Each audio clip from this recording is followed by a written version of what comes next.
Hey, hey,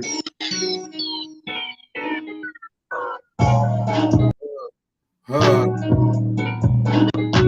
hey, hey, hey. Real talk. Good Hey, politics. what's going on? What's the damn deal? All 20 kids agree to Yeah. disagree. True player ENT, street politicians, what's happening? That's that 4524972 connect. What's happening? Black Knights. What's up, guys? What's Ladies up, and guys? It's going down. gentlemen, ladies and gentlemen. Yeah.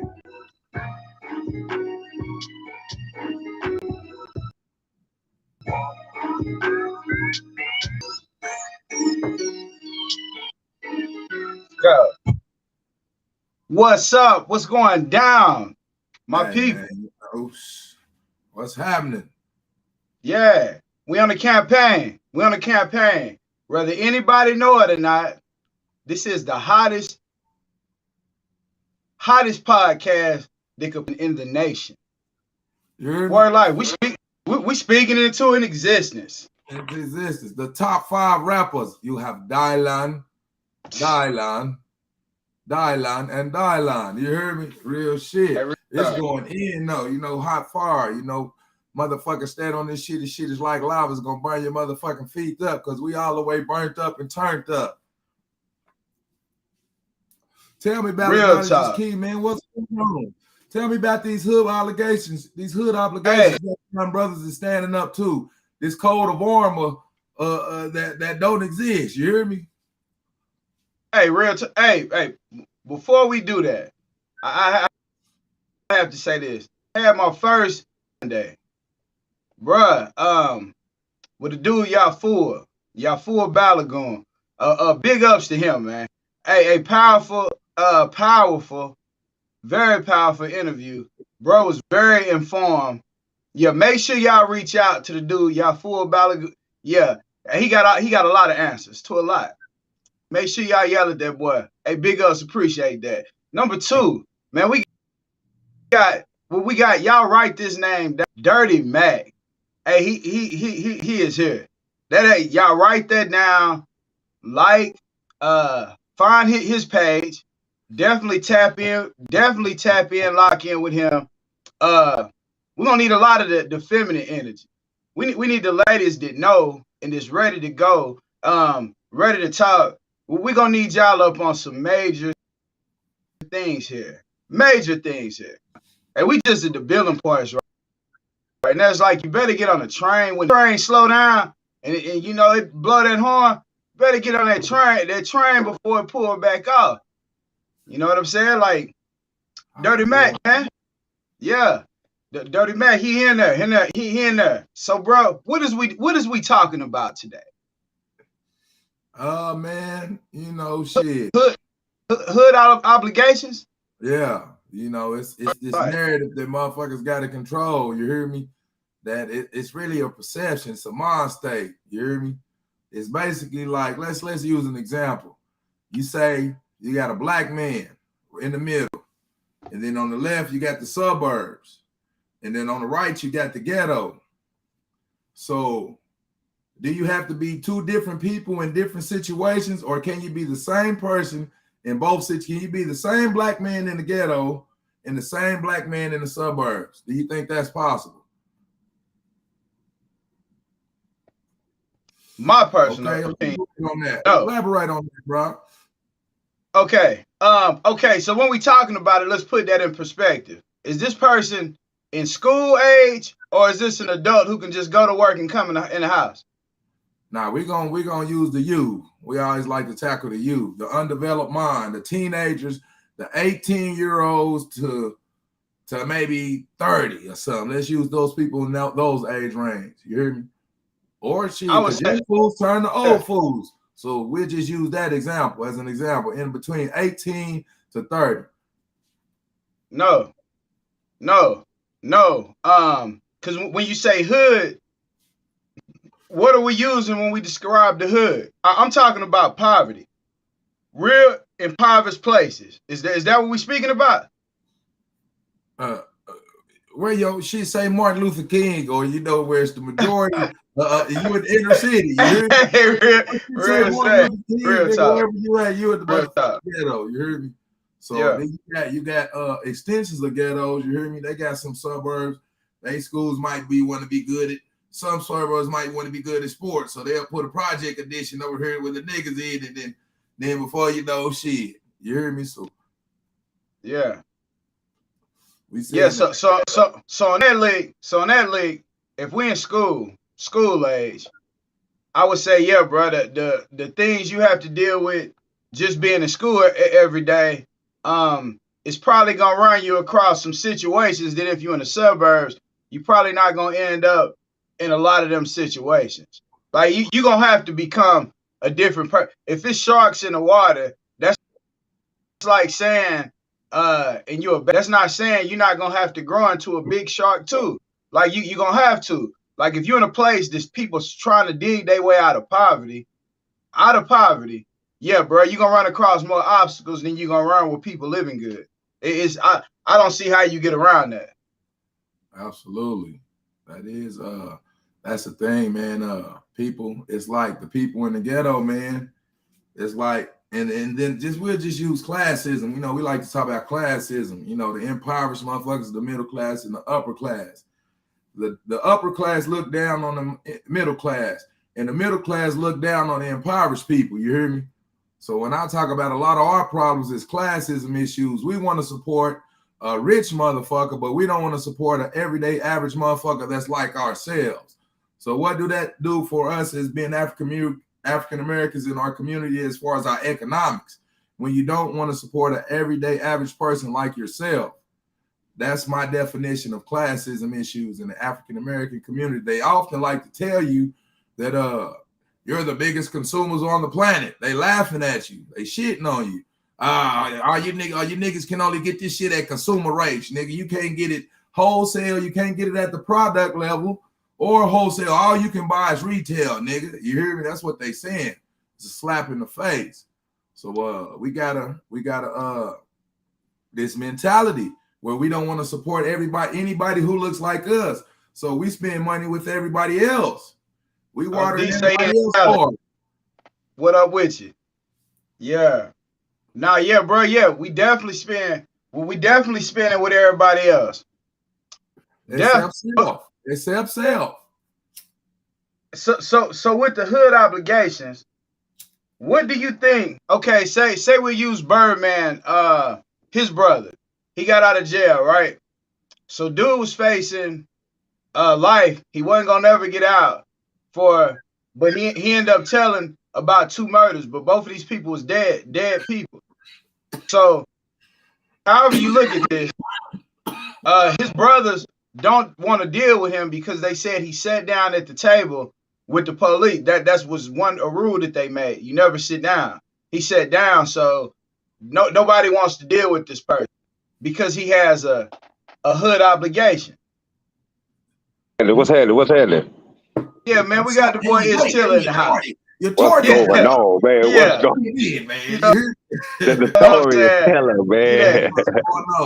What's going on? What's going on, fellas? Yeah. What's going on, man? I see it. Hood obligation. Agree to disagree. What's going on, Knowledge? What's up, God? What's popping with you? Man, same old, man. Down under the weather last week, man, so I had to get myself back together. Man, they ain't try to hit you with no 19, huh? Nah. It wasn't no 19, man. It wasn't no 19, man. We ain't doing that, huh? Nah, it wasn't. It was just low. It was a little bug. It was just a little bug, you know what I'm saying? Just a little something jumped on a nigga back right quick. Nigga. Yeah, he back popping. My boy Draymond Green in the house. Yeah. You know already know. You know, goddamn. You know. Real talk. Goddamn, you know. Real talk. Hey, listen to it. Draymond Green, Patrick Beverly, Gary Payton. There we go. Real shit. Real shit. Oh shit, we up to it. You hear me? We out here. Hey, real talk. Nigga, God damn it, motherfucker. Nigga, yeah. Now we up 10. You hear me? That's right. That's right. Hell yeah. Hey, so we was on the hood obligation, right? So we was talking about Birdman, brother. He got out. And they talking about they don't deal with him. You know what I'm saying? He broke the code. He was obligated to do what the street code say do. But he said God gave him a chance to get out of a cell. Couldn't tell God that he couldn't do whatever he needed to do to get out of that cell. The people he was telling on was dead. They was gone. You know what I'm saying? But they still stay. He was obligated to the hood. Where we at with it? Well, you know, my mom always raised me, man. You keep a motherfucker out your goddamn business. You get in trouble, your ass is in trouble. You know what I'm saying? You don't drag other people down with you. You know what I'm saying? Just period. You know what I'm saying? But we know how that shit go, man. We know how that shit go, man. Shit, some of the biggest all the original gangsters told it, nigga. All them niggas told. Period. Come on, Frank Lucas, all them niggas was telling. All of them was telling at the end of the day. Fat Cat, all them niggas was telling. All of them was telling. He told on somebody dead. He told on two people that was dead. You know what I'm saying? And now I'm like, it don't hurt my feelings none. No, during the life sentence, just the yard we was just at. Wouldn't take that. You say what now? What say that again? During the life sentence, right now at the yard we was just at, wouldn't take that deal. Oh, yeah, it's a bunch of niggas that's gonna take that deal, get right up out of there. Right up out of there. Hey, it's niggas right now looking. I'm telling you. It's niggas right now looking. Shit, they looking at they looking to tell on something. But he say y'all niggas was just a fan. He say I'm a nigga in this motherfucker doing life, nigga. Y'all out here living life, nigga. He say shit. Bro, he had already did 24. I mean, shit, the people did. He already did 24. Shit. They gonna talk about your dog ass, you hear me? I mean, I'm like talking now, you hear me? Right. I mean, trust me, I understand the code, you know what I'm saying? I'm a very, very avid follower of the code. At the same time, nigga, it's like shit, that shit ain't doing nobody no harm. You know what I'm saying? Now, if it was some live motherfuckers about to get took down and shit like that, that's different. I mean, shit. Different story. Shit, it's shit that get done over people's graves and on people's lives and shit that's worse than that. Shit, motherfuckers is nigga will put it on they dead daughter or they dead son or they live son and be lying like a motherfucker.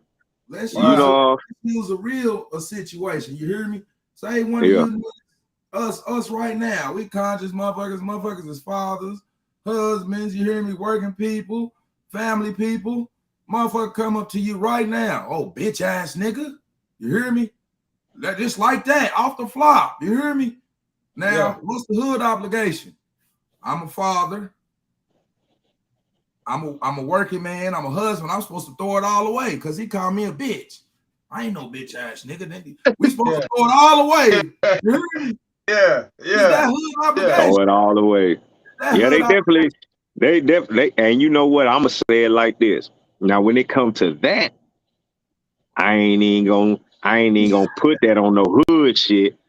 I'm gonna put that on my man obligation, my pride. I'm obligated to beat your motherfucking ass. You call me motherfucking bitch. By me just being a man with a goddamn dick and balls between my motherfucking legs, nigga, I should automatically get at your motherfucking ass. It don't matter if I'm from the hood or not, nigga. You what, bitch? What? What you mean? But at the same time, though, me being an adult, so I can speak from different sides. I can speak from the ignorant side of me, and I can speak from the more well-rounded, open-minded, and intelligent side of me, and say that as a father, you know what I'm saying, I got to take time to think. I got to take a second to think to see if it's worth it. I got to survey the field. You know what I'm saying? Now, if it look like we can just shoot one and it be done with, then shit, you know what I'm saying? But if I got an inkling that it might be some extra shit in there, Yeah, I might let you go. I'm have to let you go ahead and go. You know what I'm saying? Because now it's like, since I'm a family man, the only reason I need to be picking up a gun is to defend them and this house. That's it. You see what I'm saying? Don't put your motherfucking hands on me, cause now we in a whole different category. But a nigga calling me a bitch, punk ass nigga, I fuck around it. I might let him slide. Really just depends. It all depends on the situation. Depending on how I'm feeling at the time. I'm not gonna act like I ain't human. I ain't no goddamn superhero, nigga. I can't just block every goddamn. You might catch me at the wrong time, nigga. And it ain't, you know what I'm saying? You you hear me? it's been, you know, shit. What you got to say about that knowledge, man? What you hey, word up. Hey, we're gonna look at it big. You on your way to a $7 million deal.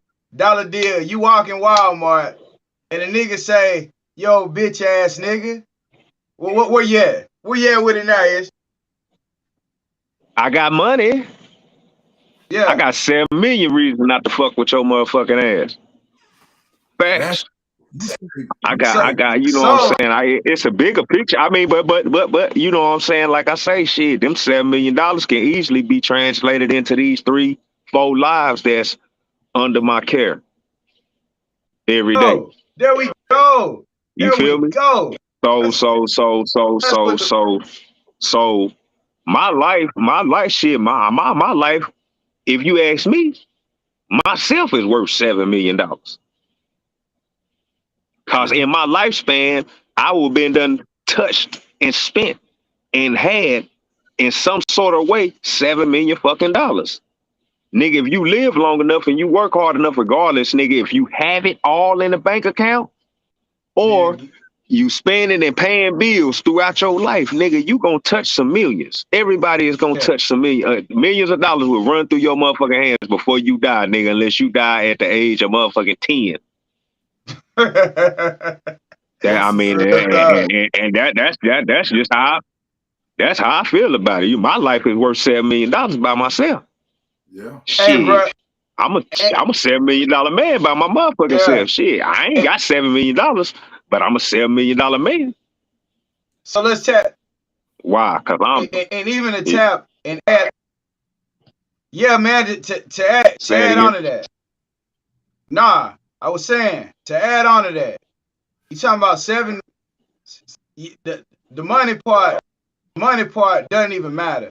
Like, I've never seen one gangster, one G person who really put it down for the hood. I haven't seen one of these dudes die and somebody from the hood took care of their kids, bro. Not one time. Not one time. I don't know look, the hood. I know. Yeah. So the thing about it is like this. So Charleston White, I got this topic for Charleston White when I was watching this little thing. He was on Say Cheese. It was some old shit, but I wanted to watch it. And he said, like, when has a motherfucker paid they motherfucking dues? You think about a motherfucker like Aaron Hernandez, $50 million man. Yeah. Nigga, you still gangbanging? But motherfuckers is so small-minded in that circle that he was running with before then that they couldn't even let the nigga go. They wasn't nobody telling this nigga, hey man, you need to chill, bro. Who is that now? Aaron Hernandez. That nigga dead now. Aaron Hernandez, he used to play tight end for the motherfucking Patriots. Oh yeah, get us up. Hell yeah, nigga. That's when the Patriots, nigga, I'm telling you, nigga, they had the two best tight ends in the fucking league. Yeah. Shit. That nigga went to Florida and everything. The nigga was a monster on that field, bro. The nigga was a beast, bro. The nigga was a beast. Look, when he went to the Patriots, it was motherfuckers. His name was bigger than Rob Gronkowski's. Yeah. For real, straight the fuck up. Straight up. Cause him and Percy Harvin and all them, they was down there tearing shit up in Florida. On everything, nigga. Shit. But he was tearing shit up for real down there in Florida too, also at the same time. He shot a couple motherfuckers while he was in college. So products of the environment. It's like well he was one of them guys where you can take the person out the hood, but you ain't gonna take the hood out the person. You know what I'm saying? I think that's the category he fell up under, because still, nigga, when you sign a contract worth $50 million, you got to be more self-aware. Fuck your goddamn it. Fuck. Your past still gonna come. Man, listen. Was Aaron Hernandez a product of his environment? Listen, bro. Listen. At the end of the day, yes, he was. Because he refused to let that shit go. He worth $50 million, nigga. Couldn't none of them niggas touch that nigga? Shit. He couldn't. He would listen. If he didn't want to be touched, and he wanted to leave that shit alone, them $50 million was enough. He had enough money he could have bought his way out. So the rappers nowadays, if Aaron Hernandez had beef like rappers had, where he think motherfuckers out to kill him, so he need to get to them first, is it worth it then, or does it change? Because you see a lot of people, you see a lot of these similar situations unfolding a lot anyway. Why do these young rappers it's happening everywhere. So look, why do these young rappers are having beef now? Because they are continuing to keep shit going. Young Boy, Lil Durk, all them niggas, they continue to keep shit going. It ain't like they ain't trying to let the shit go neither. Now so they just as ignorant as the motherfucker. Look, them young niggas that's rapping, they ain't no better than them broke niggas that they might be beefing with. Cause they still got the same fucking mentality. Put yourself. Nigga on God, nigga, if you got $50 million, it ain't no motherfucking more. It's no more reason. You got 100 million. It's no more reason to think hoodish. If you going to it's no more reason to think hoodish. Let's listen to this. You a rapper, you Lil Durk or whatever, the person you just named. You got 50 million. You in Wichita, Kansas. Tomorrow, you in Oklahoma City. Next minute, you in Dallas. You going to ghetto spots. You hear me? You need your motherfucking guys with you. You hear me? Motherfuckers is shit. You know how this shit is, bro. Imagine you, that's you now. You in Kansas City. Okay. All right. Okay. So listen. How many times, how many states and how many hoods and how many ghettos has DMX went to in his lifetime? How many fucking problems has he had because at any of his goddamn concerts? Huh? You know why DMX? I mean, hold on. I'm gonna tell you another motherfucker. Right now in the game. Huh? He filling up stadiums. We talking about niggas going to a nigga club like nigga. We might be going to Knowledge Club in Dallas or something. He might get. But he wasn't. So DMX wasn't always going to just stadiums. He had his mother. Them niggas wasn't going to just back then. Hell no. You see how them niggas was rolling? They come on, bro. They performing in small shit too. Because you gotta think about it. They might go do it. They might go do a show. They might go do a show at an arena and do an after party at a little fucking goddamn hole in the wall. I done been at one of them clubs. I done been at one in Texas. In Texas, where Boosie come through the motherfucking little hole in the wall club, nigga, up in Wichita Falls, nigga. He come through a hole in the wall. You can do that in Wichita Falls, though. But what I'm saying, what I'm saying is a hole in the wall is a hole in the wall. Now, you from the D or you from Houston, you look at Wichita Falls like fuck Wichita Falls. But it's some niggas Listen, but you can't tell me it might be one or two motherfuckers in Wichita Falls and like shit, nigga. What the fuck you mean, nigga? Shit, nigga. Hey, hold on, bro. Hold on. I graduated high school from a country ass town, and it's going down like the city up there. Like, you know what I'm saying? Shit, hey, for real. Like, but at the same time, in between time, yeah, bro. So Aaron Hernandez being a product of his environment. He's a product of his environment. So why do the rich people want to associate themselves with hood obligation and they feel rich, but the broke people want to associate themselves with being rich and they broke as fuck? Like, well, so the hood obligation, the whole thing that we going with hood obligation. What obligations is y'all as men right now? Do y'all feel like y'all obligated to the hood? Y'all obligated to the hood for anything? Y'all got something to prove to the hood? Let me answer this and then you can go. Hell no. Yeah. I do. I feel if you come up as a black man, if you become a millionaire, you're supposed to bring other motherfuckers up. And motherfuckers are so selfish nowadays. They be multi-millionaires and they family members is doing bad. You hear me? Right. Motherfuckers can help out, but they get, see, when niggas get money, they go spend money and invest in white companies and all this shit instead of shit. Nigga, you doing the same thing that the motherfuckers that don't live in the community doing. You taking your money outside the community.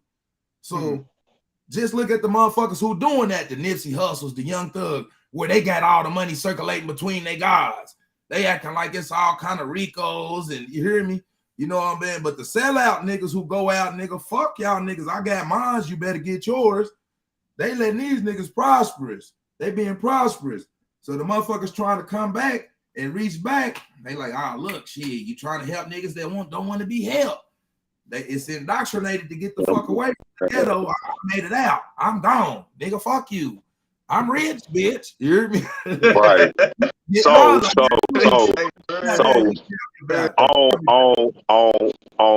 on one hand, yes, I'm obligated. On the end, how Coach speak on it. You know what I'm saying? Far as saying, yes, you know, I feel like even if you're a black man and you wasn't born in the hood, nigga, if you about your black people, then you need to be trying to figure out a way to help your black people.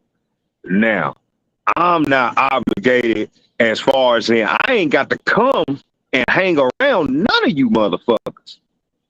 At the end of the day, with my fucking millions, nigga, I can send and do shit from far fucking away. I can do whatever I need to do. I can build shit in the hood and all that shit without me having to step foot. Why?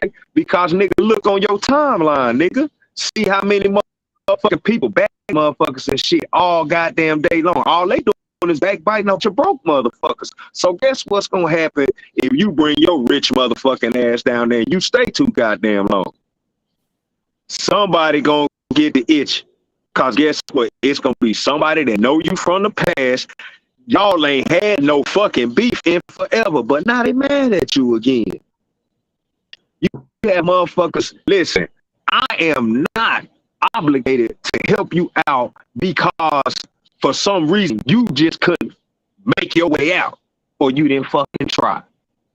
You see what I'm saying? I'm obligated to help some motherfuckers who really trying to help themselves. Nigga, God, nigga, if I get $1 million, I'm not giving nobody no money to buy no fucking bricks. Nigga, what? For what? Nigga, run a business, nigga. Because guess what? A bunch of niggas in the penitentiary, they got stupid fucking talent. Oh, you can tattoo, nigga? Fuck no. You can tattoo. I ain't getting you no motherfucking bricks, nigga. But I got 200 million, so fuck it. I'll give you 100,000 to open you up a tattoo shop. Nigga, everything, nigga, cause at the same time, listen, it's a nigga that used to play for the Chicago Bears, nigga. Nigga used to play for the Chicago Bears. Nigga went down on some kingpin shit. What? For what? For what? Why are you playing in the NFL and you copping bricks? Why? Is that the only way you can help? That ain't the only way you can help, bro. That's not the only way you can help. But some niggas, if that's the only type of help you want, I ain't got nothing for you. Because if I'm playing with millions, then I don't need to be involved in your illegal activities. Motherfuckers want to get on and then look. Motherfuckers want to get on and then shoot a bunch of dope back to the hood. Here, take this. Here, take this. All that's doing is boosting the crime rate. All that's doing is boosting the. That ain't helping. That's just giving a motherfucker an extra tool to motherfucking kill his goddamn self. That's it. Yeah. Motherfucker, you gotta see that. You gotta see that part of it. Fuck them motherfucking bricks. Everybody want their homeboy to see some motherfucking bricks. Send me this. Send me that. All some illegal shit. Nigga ain't not ever once. Hey, bro, you think you can't put me in position to get me a little shit? Nigga, I'd rather go rent out this motherfucking goddamn 2-bedroom apartment over here in the same city I'm in and rent it out for the whole year and then throw you about 40, 50 more bands and nigga, now you go do whatever the fuck you want to do, but I ain't giving you no motherfucking bricks. And I'm gonna take you out of the area, nigga, where you even feel like you even gotta do that shit. Straight the fuck up. If a nigga, you see what I'm saying? If a nigga really gonna come back and help, if it got anything to do with illegal activities, that's not help. Straight the fuck up. If you ain't building no basketball course, if you ain't talking to the youth, really, and that's me. What I'm obligated to do is to go reach the young motherfuckers, cause them motherfuckers that's 19, 20, 21, 22, they would shoot me fucking dead, nigga. They would shoot you dead and they would shoot Dirty dead. Ish, you need to. Hey, when your album coming out, dog? I ain't got Scrub business. Hey. Put it right there. Hey, scrub business. Hey, man. Scrub business. Bro, I'm just the way I speak on shit, bro. You know, I done been to the pen. I don't gang bang, nigga. My mama tried to make sure that we wasn't all necessarily in the fucking hood, but I stayed hood adjacent. Even after she moved us out the hood, we wasn't too far, a hop, skip, and a goddamn jump. And then when we I'm right back in there. You know what I'm saying? Hey, you know why rich people do the shit that you just spoke about? You know why they really do that shit? What's that? Even though they didn't came about in life where they don't no longer have, they still want to feel like I'll do it. They still want to feel, they still want to feel like, you know what I'm saying?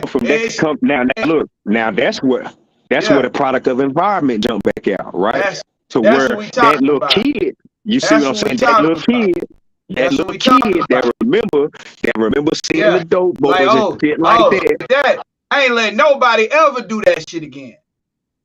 You know what I'm saying? When you make them vows to yourself, this shit not gonna ever. That shit right there just happened. Shit never gonna happen again. Only in the hood do you run across them moments. Bro, you don't really be in the suburbs where you run across that one time where it's like, all right, that shit happened this time, and then next time, why won't be no, you know what I'm saying? Only in the hood do that shit happen. You know what I'm saying? It's levels to it. So do you owe an obligation to poverty? Do you owe an obligation to people violating people? I understand that we come from an impoverished place, but we kings and gods. Like, we can build way past the poverty level. So why would we be obligated to a place that says this is where people impoverished go? This where we gonna put the impoverished people at. We're gonna put you right there. Let's go. Real talk. Okay. You want me? No. I thought I'm gonna get him real quick on a question he just asked, man. And that's the thing, man. See, when the ghetto's been demonized to where when we start talking about ghetto, you said we start talking about bricks and all the illegal shit. When probably about 97% of the people in the ghetto is working class people. You hear me? Because you got to work to be poor. You hear me? You think you just got to work to be poor. So these is working class people, but they get demonized with all the illegal activities going on. So when we got that narrative about our own people, that black, back to blacklist. What does blacklist mean? blacklist of illegal motherfucking criminals, black market, something that you got illegally. Black cat is illegal. You hear me? Black male. So when you demonize black constantly, we automatically think, and this is why when we do get money, you hear me? We looking at all the bad shit that we did to first off to even get that money to raise to that level. You hear me? We looking at all the negative shit instead of the beautiful shit. Because the motherfucker who say they can and the motherfucker who say they can't, they both right. But the motherfucker gonna see what they want to see though. You hear me? So when we look at each other, this is what I say. The Arab motherfuckers look at us and get all this money all off of black money. The Asians all off of billions off of black hair alone, all black dollars. They see the value in us that we can't see in ourselves. You hear me? So wow, that's hood obligations. Are we obligated to the hood when we make money to take care of people who look like us? So this I'll say this. This is why you obligated to the place that you come from. That's nigga. That's nigga. It don't matter if I can be in Texas. I ain't from Texas, but damn it, if I'm playing for the Houston Texans, nigga. But at the same time, nigga, I'm like shit, nigga. Nigga. Even though I ain't from Houston, right? I might be out there playing for the Houston Texans, and I might be doing shit for the community out there. I can't forget I can't be out there doing shit for the community out there and not ever do nothing for my own community at all. Never. The thing about it is, you don't never forget where you come from. You ain't got to be that.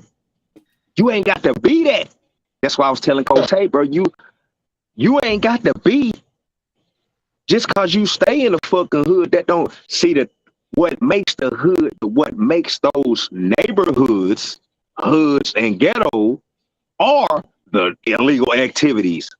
So you got to understand, we talking about hood obligations. The only people who really trying to hold you to an obligation back in them old neighborhoods and shit like that is motherfuckers who really ain't got shit going on.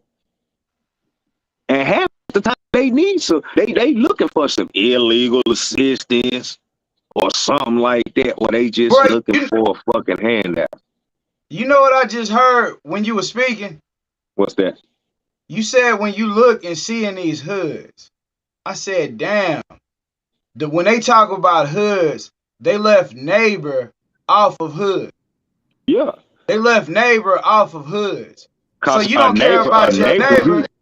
Oh, the friendly neighborhood Spider-Man. Wow. It's a friendly neighborhood. It's a friendly place. The hood. You know what I'm saying? So like I was saying, Dirty, when you was off, I don't know if you heard me. I was like, so what makes what turns neighborhoods into hoods and ghetto are the illegal activities. That's why it's pinpointed. That's why it's always looked at like that, because that's what make it the hood, the illegal activity. If it ain't no illegal activities, then it ain't the hood. What is legal and illegal? Bro, I don't know. I don't know. Let's just keep it on how the law is formed, and we ain't gonna, you know what I'm saying? See what I'm saying? Cause we already know cause we know the real. I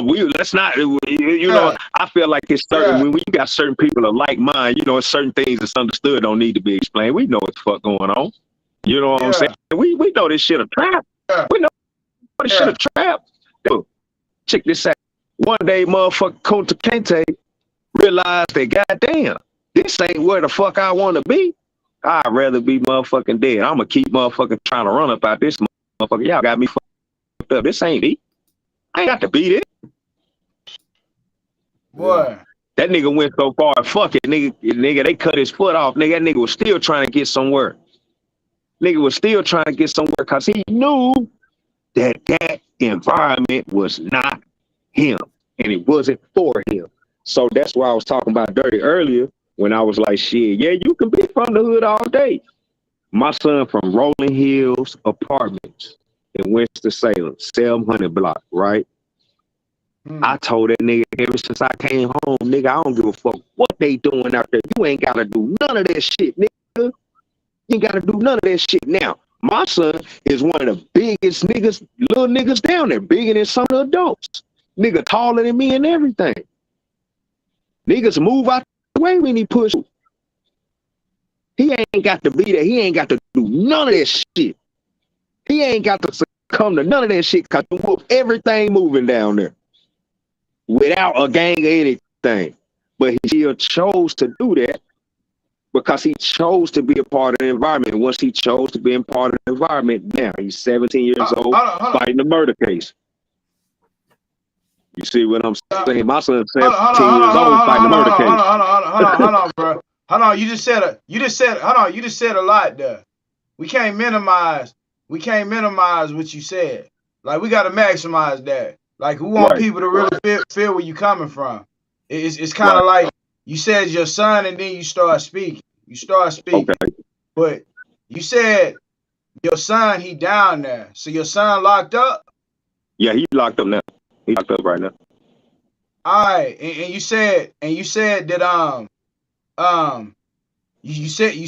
that he big. So we talking about his development, the development of your child. Right. For sure there's things going on, but your son got to where he at now, and he fighting a murder case.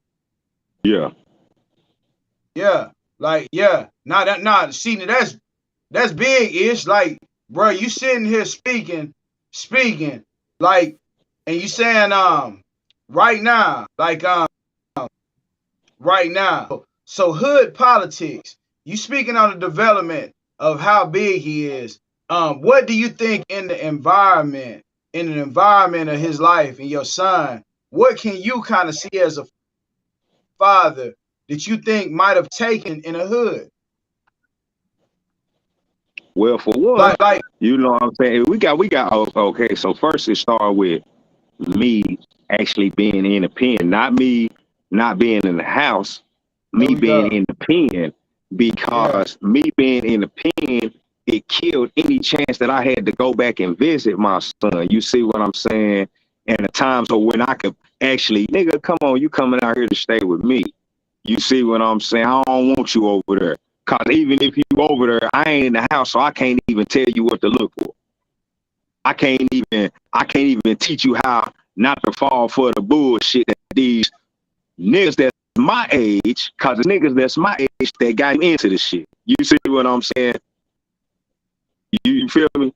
So it's like, nigga, when I come home, nigga like, damn, that's your son? Yeah, that's my son. Oh, damn, bro, if I would have known that, then what?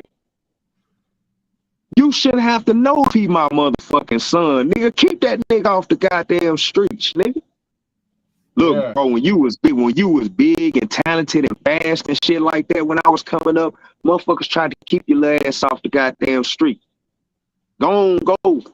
Get out, you know what I'm saying? They trying to keep you out the streets. Well, I feel like my age group was the last of that shit. For real, because niggas ain't trying to keep them little niggas out. They keeping them out. They keeping them outside. They're not keeping them out of the business. They keeping them outside in shit. You see what I'm saying? You know, hey, bro. I hate to interrupt you, man, but you know why that shit happening? Because exactly what you just did, bro. Nobody wants to do that shit, bro. Nobody wants to tell the truth. Like, don't nobody want to be honest. Like, you know what I'm saying? Like this is the most difficult thing for people with trauma, people of trauma to do, is to face things that they really going through in order for you to have a breakthrough and be up out of that shit, for real. Right. Like, you know what I'm saying? The hardest conversations that is hardest to have, it's time to have them conversations, bro. Like, man, yeah, you kind of spoke on some stuff in the past, man, but it's like, yeah, hood obligations, bro. That was the part. By the way, it's Tiller right there. He came up with the topic hood obligations. Like, this is he birthed. Yeah, he gave birth to what y'all hearing tonight. Real talk, man. Yeah, I ain't mean to stop you, bro. You was still going. My bad. You good, but shit, just, you know, like, just on overall in totality on the hood obligations, right? the thing about it is, I'm speaking to the people who ain't got shit right now. I hope it's some motherfuckers who watching this shit that's in the hood that ain't got shit. You gotta understand, when a motherfucker make it out, be fucking happy. Don't be resenting the motherfucker that made it out, even if he don't fucking come back and give you a dime. You shouldn't be mad because a motherfucker made it out of a bad situation, nigga. What the fuck is you mad at? You have people who resent that. Why are you resenting me? Why is motherfuckers in Winston-Salem resenting Chris Paul? Why is it motherfuckers that was going to high school playing basketball the same time as LeBron and Akron mad at him right now? All these niggas got haters. Every single last one of them. Why is motherfuckers mad at them? Russell Westbrook, motherfuckers that went to school with Russell Westbrook mad at him. I remember that nigga was a snotty-nosed kid or whatever. Black people don't know how to let motherfuckers grow. The main struggle I've been having since I've been home is everybody want to tell me that I talk too aggressive. Me, right? They ain't taking into account what the fuck I've been through and where I've been. They don't give a fuck about where I've been and why I act like this. Don't hurt my feelings, Tiller. You hurt my feelings when you said that. Damn, everybody fucking soft as fuck. I gotta coddle everybody's feelings, right? And then motherfuckers feel like they can say what I would say, whatever the fuck they want to say to me, because they don't want to think of me as a grown man that they really don't know. They want to still think of me as a 15, 16, 17, 18-year-old, 19-year-old kid that they grew up with. You see what I'm saying? So you talking about family? No, I ain't talking about just family. Yeah. I ain't talking about just family. Oh, just people around you. Yeah. You know. Hold on. Bro. So you still where you grew up at, huh? Not now. Now I'm in the same state, but I'm in a different city. Yeah. I stay in Raleigh. I'm from Winston-Salem, but I stay in Raleigh, North Carolina now. Okay. I don't think that people mad. So it's like shit in my hometown, bro. This motherfucking nigga, hey, bro. I don't think it's that people mad. What you say? I don't think people mad at motherfuckers for making it out. I think it's actually the opposite. I think it's the people in the suburbs have a hatred for motherfuckers in the ghetto, bro. I think they because it's not them. That's what I'm saying. That because it's not them. I know what you mean, but some people don't desire to leave the ghetto. You hear me? Or wherever they live. You hear me? Some people don't desire. You know what I mean? They like where they at. Motherfuckers got money, can leave. And right, but dang, we ain't talking about people. We ain't talking about people that just came up in the suburbs. We're talking about, you know what I'm saying? What I'm talking about is people you have. No, once a motherfucker who was in there, then they made it out. I'm using what you said. What you said. Right. You said a motherfucker that made it out. You know what I mean? Just using like a motherfucker, rich motherfucker coming back, because we was talking about, you know, rappers or some shit tripping, coming back to ghettos like the chitlin circuit. They might be coming to some clubs or gang banging is active and shit. You hear me? All type of shit, man. It's so I don't know, like back to the youngsters, man. We can't provide I feel we pointing the fingers at just even we point the fingers at the problems, but we ain't coming up with no solutions. You know what I mean? We can't tell the youngsters put down, because when it ain't no jobs and shit, motherfuckers find alternative means of getting income. You know, you work, hustle, or steal. You hear me? Yeah, my solution is think bigger. Think bigger. I can dig that. Hey, okay. So with hood obligations, we gonna go to that. We had communities. Before hoods. Word like I don't know what the. Oh, there we go. Already. Yeah, yeah. So before hoods, we had communities. Before communities, we built nations. We was nation builders. Like they said certain times people used to be what they call masons. They builders. They builders. So at a certain point, in order to build a nation, you have to be way over what hood is. Over what hood is. So looking back at our past, not talking about history, true past, like two people who screwed before me and got me here, they had people that had sex and they did what they did before they got here. So we got a whole bloodline of people that go back to at least where they say Lucy was 1.5 million years ago. So just knowing the fact that we only know America's only 200 and roughly 80 years old. You know what I'm saying? Period, point blank. Whoever can dispute it, whatever. Delaware was the first state in the United States. They claimed Delaware in 1879. You know what I'm saying? So we talking about the birth of a new nation, of a new nation. 1789. My bad for anybody who said, but end of the day, roughly the birth of a nation. They not even 300 years old. What we calling here. So therefore, if we look at the Americas, what we calling the Americas. The people in North America all speak English. The people in South America speak Spanish. Both England is in Europe, Spain is in Europe. So nobody that was from this land even speaks their own language to a point where they can even communicate a language or communicate with each other. You don't even know how to say that's my brother or that's my sister. Why I'm bickering with this motherfucker because they wear their hat a different way than I wear my hat or a different color. Like, so in order to get past all the hood politics, we have to increase what we know. Like, we got to increase what we know. It should be real. I was looking at Confucius quotes the other day. Man, he had so many quotes, and Confucius was born, did he die? He was born in 551 BC. And for some of these quotes to be before what they call a Christ era, there had to be some kind of reset amongst the humanity for them to be so intelligent then, and these be our same ancestors, and now we so much in a funk where we can't even see left or right or left right now.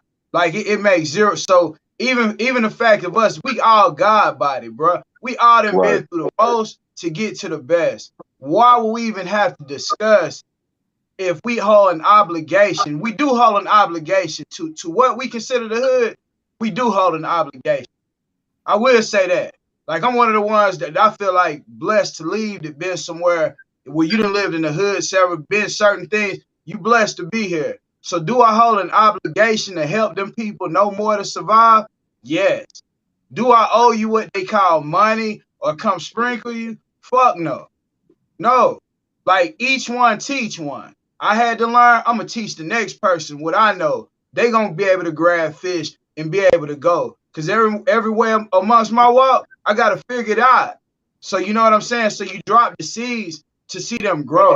So hell yeah, do I owe an obligation to the hood? I owe them to build. I hope to build schools.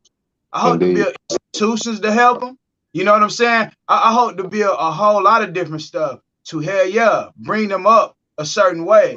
But do I hold an obligation? I'm not holding racks. You know what I'm saying? Like I'm talking on the phone right now. This whole community that they put out there to be, like you gonna see it crash. Like you gonna see it fold. So we ain't even talking about that. We talking about building a nation. Once this one fall, what we gonna build next? Oh yeah, that's what I'm saying, man. One of y'all pick up from that. We freestyling. So I feel like where we held up at is that we have too little people on one side of the spectrum and too many on the other. Shit.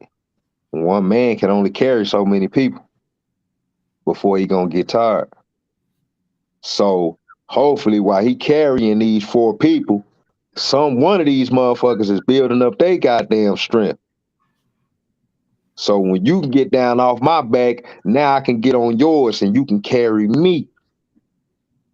You see what I'm saying? So what we have to do is, my challenge is, I'm challenging the motherfuckers who don't have shit. I'm challenging your thinking. Bro, I understand what we talking about the unemployment and all that shit, but guess what? It's jobs out here out the fucking ass. Yeah. Motherfuckers don't want them. Motherfuckers don't want to stay on them, bro. They don't want to pay. So on one end, it's like this. On one end, it's like this. We can't keep pointing the finger way across the river. Oh, y'all niggas left me. Nigga, you ain't never even try to get in the motherfucking water. Y'all motherfuckers left me. These motherfuckers over here did, like I told you earlier, Dirty. Listen, the black community and the black society is our household. The Latin community, that's their household. The white community, that's their household. The fucking Indians, that's their household. We have to take care of our household only. We can't keep looking outside and worry about what the fuck they doing. Trying to keep up. Oh, well, they doing this, they get to do this, so what? We already know. Our history has shown us that we ain't gonna have it like that. So we gotta work harder. That means I gotta get on your ass, knowledge ass. Y'all gotta get on my ass when I'm slipping, and I gotta get on these kids' ass. You better get on my kids' ass. We can't say nothing to each other kids no more. We can't do shit. We can't correct a motherfucker, bro. Come on, bro. A motherfucker can't, a nigga can't stand correction.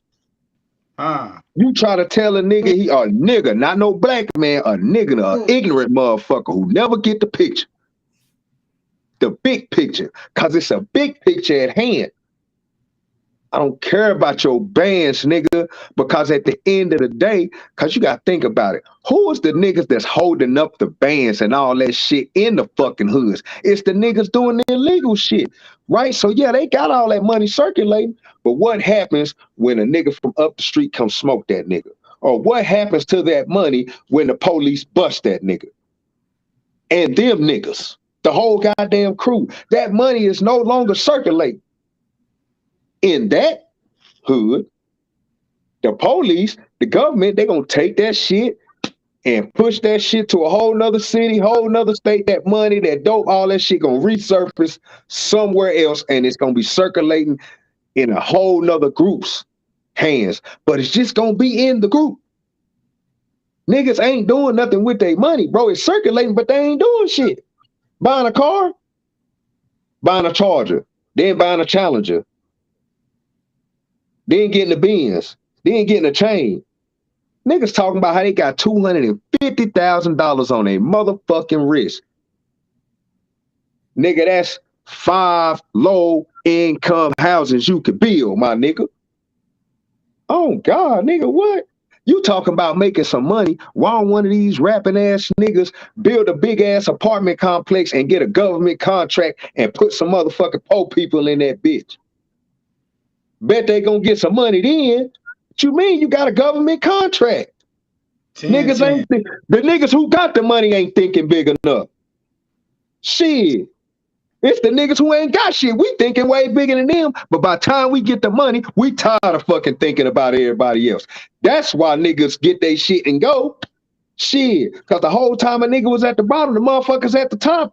Ain't nobody listening. The niggas at the bottom, they want to keep motherfucking mulling around in that same bullshit. Okay, so fucking what, nigga? You was born in the goddamn hood.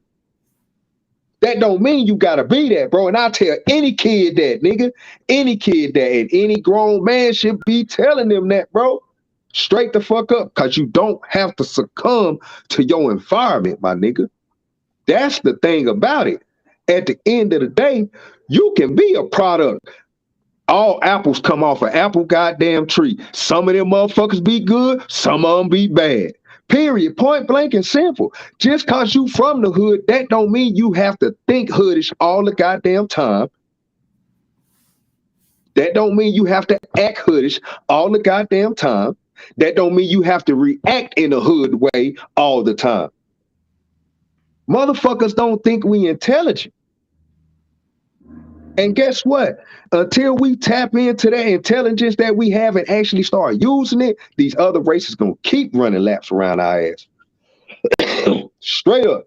I think until it's about to be all said and done for real. I don't want to wait till the last days because we the meat, so we inherit the earth. We already know that's gonna happen by what the Bible say, by what the word say it's gonna happen. But at the same time, before all that shit in, before it's all said and done, I would show love for black people to get on one accord. The whole one accord is this: we can't do nothing without each other. Everybody blaming, everybody pointing, bro. Everybody pointing the finger at somebody. It ain't no order first, dog. You hear me? Niggas, when niggas get their money, niggas, the first thing they want to do is get away from people who looks just like them. That's part of the problem. Once we start realizing we don't produce shit and distribute, they saying we the biggest consumers. You ever been robbed? Excuse me, I'm sorry, my bad. You ever been robbed? Yeah. By hold on. Let me make my point first. Okay, go ahead. You didn't have to flow about down there 20 minutes. You kind of totally got to ain't got to and I've been listening. Watch it. Yeah. He said, nigga, you been on too goddamn long. Now hold the fuck on now, shit. I've been robbed before. I ain't been robbed ever since. You heard me? Yeah. That's because that shit, nigga. You hear me? Yeah, we gonna get on that though. We gonna get on that. He won't kiss me like that no more. The money, like I say, the money ain't good enough for us. But the Arabs and the Asians, they come in and see the value. They see all these dollars that we can't see within each other. They come in and see it and exploit it or extort it. Sell us some shit with Bruce Lee, Michael Jackson, Fred Sanford on that bitch. You hear me? Michael Jordan. Bitch, let me sell you a shirt with Bruce Lee on there. What the fuck? You hear me? Let me sell these motherfucking. I got him knowledge. On that motherfucker. I got him. What the fuck? So we gotta do better, man. Stop spending motherfuckers who don't look like you, and then talking about these motherfuckers racist. They hear me, and if you looking for motherfuckers who got something to help, good luck with that. You hear me? I know motherfucking niggas. You hear me? Shit. Hey, I'm rich, bitch. You hear me, nigga? I got all that cars. Yeah, you niggas is lazy. I work hard for my shit, and you niggas. Look, this the mentality. That's my piece. Hey, knowledge. Hey. So I'm gonna have to remind Dirty that we wasn't just on the yard together. We actually stayed on the same unit together for a little bit. So I have to remind him, Dirty. When you jumped your store off, who was the people always coming with some bullshit? Yeah, the homies. Hold on. White people coming there, you know they owe $1,000. They ain't got a pair of shoes. They $1,500 in debt. Then they call out, they done caught out. You heard me? At least the nigga gonna stay. You heard me? This nigga that went to 10 stores. White boy, this nigga that went to white boy break out. Hey, but look though. You heard me? Yeah. Hey, but look though, we gonna keep it $1. Okay, so most stores in the penitentiary, you gonna run into issues with black people. Am I right or am I wrong, bro? Yeah, you gonna run into for the most part. That's because of the lack of accessibility, though. Once again, these listen, white boys is calling their parents. They calling nigga. They spending $500-600 a week. They parents got it though, because they parents got. Hold on, see, but the thing is though, but what they parents have is the enabling characteristics, which always, anytime they kids call for something, they go ahead and give it to them, bro. On everything, nigga. Shit, I tried to motherfucking pull the wool over my mama. Yeah, man, I need about 300 motherfucker after me. She say, bro, I don't know what you gonna do, but you better do something. Black people everywhere need help. She like, nigga, no, cause what the fuck whatever you got going on, that's some bullshit. And I ain't going for it. Nigga, you not about to be in there doing no drugs with my money, da. You see what I'm saying? So That's why that happens. You see what I'm saying? You can say that it's motherfuckers that's just pieces of shit that have access. We know that. Big piles of shit. I'm talking about niggas that got connects out this world and just shitty than a motherfucker. Nigga got holes all in the side of their motherfucking mouths and shit, nigga, cause they so grimy. But they got everybody continues to fuck with a motherfucker. And this is a nigga I'm talking about. You know who I'm talking about. I ain't gonna say his motherfucking name. Dirty, you know what I'm talking about. He stayed on my unit at the end of the time before I left. Yeah. You know what I'm saying? But this the type of what fucked me up. This the type of motherfucker that niggas keep on fucking with. Yeah. Keep on fucking with a motherfucker. You keep on fucking with this nutting ass nigga. Fair do that shit. Keep pulling the wool over motherfucker, and motherfucker keep on fucking with the motherfucker. When I fucked him, I was like, here, nigga, just get the fuck out of my face. I don't look, bro, I don't even want nothing back. Nigga, just take this. Take this old motherfucking fabric softener tasting ass weed, and I don't want nothing for this shit, nigga, on everything, nigga, cause you come to my cell crying about, man, come on, bro, nigga, you ain't never fucked with me in your life, nigga. Now that I got something, nigga, you want something from me. You see what I'm saying? It be certain shit like that is why motherfuckers pull up out. Like, yeah, I'm gone. Because all of a sudden, bro, come on, my nigga. Come on, bro. Think about it, my nigga. On everything, bro. I can say it right. Listen, bro, I can say it right now for a fact. And I ain't looking for no bitches. I got my wife at the crib and all that shit. But I can tell you for sure, nigga, up the amount of money I got in my motherfucking pocket and everybody from my hometown fucking know. Nigga, you think my motherfucking inbox wouldn't be ringing even more? And motherfuckers will know I'm married. They don't give a fuck. They gonna be trying to get towards the dust. Yeah. We'll destroy my whole family trying to get to some dust. Yeah. Me Too movement. So when I asked you about when I asked you had you been robbed before earlier, Dirty? That the reason why I asked you, because the next question I was gonna say, well, did you know this motherfucker? The motherfucker that robbed you. So yeah. The motherfucker who robbed me? Yeah. Well, no. Okay. Boom. That make my point even more valid. Far as in, yeah, you might need to, because check this out. Motherfucker, just think about it, bro. You just doing your thing. Yeah. A motherfucker that don't even know you, don't know you from nothing, want to take your shit. Yeah. Now you think about it. You just drop. Now add a couple more commas to that money that you had. And you just put a little motherfucking envy in that nigga. Cause he knew you from back in the day. He don't really got no beef with you, current beef with you, but since he knew you a little bit back in the day and he don't really like what you got going on, nigga, you dead, nigga, instead of robbed. Niggas will kill you, nigga, for no fucking reason, bro. All because you got money. Yeah. All because you got money. Yeah. So we have in the hood nowadays, we have two type of people that's in the hood. You have niggas, then you have black people that's trying to survive. You see what I'm saying? The niggas is the motherfuckers, and I hate to say it, you know what I'm saying?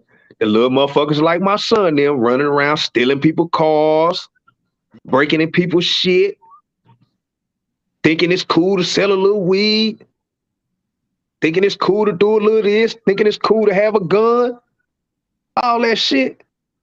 My son that got shot and he faced the murder all before his 18th birthday, nigga. The fuck? What the fuck? Ain't nothing wrong with that picture. Is this self? What you got to say about that knowledge, man? Is it self what? No, you ask your question and I'm gonna answer. Is it self-perpetuated or is this genocide? You know, is this systematic planned annihilation or is it we just steady? If they set the stage for this shit, you hear me? Like say okay, hold on. Genocide starts with the word gen. So that's saying, that's basically saying that that's in your genes, that somebody has put something outside of you inside your genes or genetics. So when you look at that and say it's a genocide, and we talking about hood obligations tonight, I would lean on the definite side of saying that it could be outside of us, but we got to realize that only way we can have a solution to it is to go inside of us. We can't go outside, because outside is where all the problems come. Like shit, they scared to come outside. Nigga know we stepping night and day. Shit, you know what I'm saying? This is the shit that's being put into us, is to go step on niggas, to rob. When you hear this shit consistently, and then you on drugs, bro, you drug induced, you listening to this music. And that's my motherfucking song too. That's my you know shit. what I I'm love saying, that man? song. You can do anything. You can do So anything it's like, after that. So I remember I was explaining to my stepson why I listen to Mo3. And I was like, son, I'm gonna tell you, and it might not sound right, but this is probably my best explanation for it. This is my way to tap into that monster without having to go out there and actually do a goddamn thing. Cause all I'm doing when I'm listening to Mo3 is reminiscing on all that bullshit I used to be on. I ain't gotta go do nothing no more. I done did enough. I can just think back and get a goddamn motherfucking rush off the shit that I used to do. You see what I'm saying? Far as what Cote say, far as the system being in place. Genocide, doing the same shit. Okay. We okay, it's like I was saying earlier. What's understood don't need to explain. No, don't need to be explained. Even the kids nowadays are smart enough to know that this is we fighting an uphill battle. Yet they keep getting caught up in the same. So check this out. So check this out, nigga. Why when we all fighting this uphill battle, the fuck you want to grab onto my motherfucking ankle for, nigga? Why I can't fucking move, nigga? If you need some help, jump on my goddamn back, nigga. Don't grab my motherfucking ankle, nigga, where I can't move my motherfucking foot. Crab in the bucket mentality, nigga. I'm seeing the other side because that's really what the fuck be happening. See, some of us, we don't want to admit to what the fuck be going on. We got our own motherfucking issues, bro, that we really need to handle, bro. We can't even take care of that other shit. We can't even take care of the systematic shit until we take care of the shit down here. We can't even take care of the shit at the top because we too busy still fighting each other at the bottom. Soon as a motherfucker get rich, somebody got a goddamn attitude. Either the motherfucker who got rich got an attitude, or the motherfuckers who got left behind got a goddamn attitude. But understand this, we can't make statements like everybody can't go and things like that, but then expect everybody to be pulled along. At the same time, though, I'm like this. Yes, we need you rich motherfuckers help, and we need you broke motherfuckers help. We need y'all to motherfucking help. It's just like a motherfucking bitch talking about she want $1 million man, but she ain't got a pot to fucking piss in. Bitch, what the fuck make you worth it? So you have some people, right? They gonna help you if they see you trying to step away from the bullshit, because understand this, motherfuckers ain't talking about people who stay in the projects and actually trying to work a job and actually trying to do good. Ain't nobody talking about them. We know who people talking about when we talk about the hood and shit like that. We talking about them motherfuckers that all they want to do is one thing. You see what I'm saying? When all you want to do, it's like, little baby said, what's going on? What's going on? Little baby says, shit, homie don't got no hustle. So he gonna stay on that violent shit. Yeah, bro, and I ain't even see with me, with motherfuckers who say a dope, all I'm like is, nigga, just make sure your money is doing something. Get you a business. Like Charleston White said, get you a business. Nigga, you done ran up 100 bands, get you a business. Get you a business. If you done ran up 150, nigga, take 100, nigga, and invest that shit into a fucking business. 100, nigga, not 50, 100. Get your shit off the ground, nigga. You see what I'm saying? Because question for you. Question for you. Saying what business with 100 bands? What business? Because I think this is a big part of the problem. It's not that people want to do or live a certain lifestyle. It's really what they know. So if you don't invest in a trade or something else that you really know how to do, or you really don't know a business, then you have to learn a new way. You know what I'm saying? There's several businesses out there. So who are we? We talking about the hustlers, right? We still talking about the hustlers, right? Yeah, correct. Like knowledge. What is knowledge? How many dumb hustlers How many dumb hustlers you know that can run up 100 bands? How many dumb niggas you know that can run up 100 bands? Hey, all right, we through talking about it. We through talking about it. You finish that conversation. We ain't gotta talk. We ain't gotta talk. Man, niggas ain't dumb out here, man. You see what I'm saying? I'm not gonna let. Listen, bro. See, that's what I'm saying. You see what I'm saying, nigga? You feel me? We way smart. Nigga, I ain't giving no black people no motherfucking passes, nigga. We way smarter than that, nigga. We way smarter than that. At least we claim to be. We claim to be the baddest motherfuckers on the planet. But why the fuck we can't motherfucking make shit happen like it's supposed to? We the baddest motherfuckers on the planet. Don't nobody want to see us coming together. Why can't we use that to actually come together? You know what I'm saying? At the end of the day, somebody gotta want out, bro. Hey, T said that down there. He say hood obligations for everywhere need help, not just in the hood. I think all people, man. You know what? I got hit by that. I got hit by that dude Mo. He a white dude, man. We in the in West Texas in the oil field. I worked out there for a minute. You know what I'm saying? So dude said he didn't mean no certain way about it, but I said something that spoke. I'm not one of the, not even explain. I'm not unapologetically. You know what I'm saying? Real shit. But dude was just saying, all men, because it said the greatest thing for generational wealth is for a black man to have a wife in his family. That was the big thing with building generational wealth. You don't see a lot of people of Nubian descent that are married or have a family, and they really hold it down, like to protect the women. Like I say, the women is like a huge part that we gonna have a part of this in the future. In the future, it's a must, because the aspect of the women, even seeing what we talking about tonight, if you have some women present, speaking on hood obligations, you got the #1 woman rap song right now with this one, what her name is? Glorilla. Glorilla. Like, this is the new generation of women that's being led up.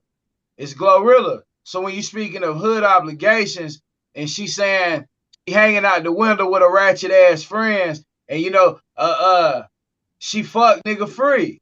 You know what I'm saying? Like, end of the day, the new generations don't include these niggas. Like, you got toys. Hey, bro, hood obligations, bro. We got serious issues in what we call in the hood. Unless we go in there with new information, new ideas, new inventions, new ways, bro, I don't know what else we could possibly be obligated to besides building a new construction. Because who wants to represent? The rich people do. The rich people want to be ghetto than a motherfucker. Like, all they videos go show because they can look, they can do that shit from the comfort of their own home and not have to worry about motherfucking being shot. Look, they can sit there, rap their motherfucking songs, say nigga, da da da da da. They can be free as they want to. Nigga, my TV right here. I can sit in front of my TV and bounce all day to any rap song I want to. I'm in the house. Yeah. I can be whoever I want to in the house. Shit, I could be the gangstest nigga in the world in the house. Shit, you can be whoever in the house. Shit. That's why motherfuckers who love that shit, nigga, shit. A lot of motherfuckers that I see, man, nigga, you ain't even with it like that. For real, for real. That be the thing about it, man. But that motherfucking listen, man, that shit is taken out of context, the hood obligation and shit like that, because it's like, okay, say I do come through and build a building, a community center or something like that. Is that enough? Do I have to come back every year and build something again? Do I have to come back every year and pour more money into this motherfucker? Or can I just help 10 families in 1 year and be, you see what I'm saying? So like, it's where does it end though? For one person, you see what I'm saying? Like, goddamn, like, okay, because you have people that may have been in games. They was nice at football, made it out of old Tulsa, Oklahoma, made it out of Oklahoma City, Oklahoma, made it out of Dallas, made it out of Houston. But since they was banging, it's motherfuckers that's from the turf that feel like this nigga just need to come and keep and keep and keep and keep and keep and keep and keep. Yeah. You know what I'm saying? So at some point in time, we gonna have all we can do other than building, trying to get people, the rich people, to build the community and shit like that, is people like us having these conversations. And then after having these conversations like this, we actually have to go out there and start trying to catch these little niggas at these basketball courts. Nigga, on everything. Every time I get a chance to talk to one of these little niggas one-on-one, I am. Mm-hmm. Think tanks. It's hard to really talk to a motherfucker that's 24, 25, 26, 27 if you can't see that they gonna listen. Cause me being 37, I can look at a 25-year-old and know if he and talk to him for about 5 minutes, and I know if this nigga gonna be a waste of time, far as in talking to him, trying to put some fat on his head, or if he gonna take it and soak it in like a sponge and release that shit when it's time to. You see what I'm saying? But so that's why I'm like, shit, me, for everybody who listening, I'm about to start a mentor program soon as I get my shit going, called Forever Free something. Yeah, that's that, but it's gonna be Forever Free. Mentor, you know what I'm saying? Probably mentor and leadership group. Because we gotta free our minds, bro. We gotta free our minds. We can break that system. We can break that code, nigga. We can break shit ain't nothing but a damn algorithm. We can hack that shit. That shit already hacked. Matter of fact, it's already hacked. We already done hacked the shit. We already done hacked the shit, bro. They know they can't man, these motherfuckers know they can't stop us. We stopping our goddamn selves, nigga. Period. Point blank and simple. Because you got motherfuckers that want to stay in the middle. You don't want to choose a side. We gonna stay on that motherfucking ghetto shit. That's the problem. Problem. We wanna stay on that shit.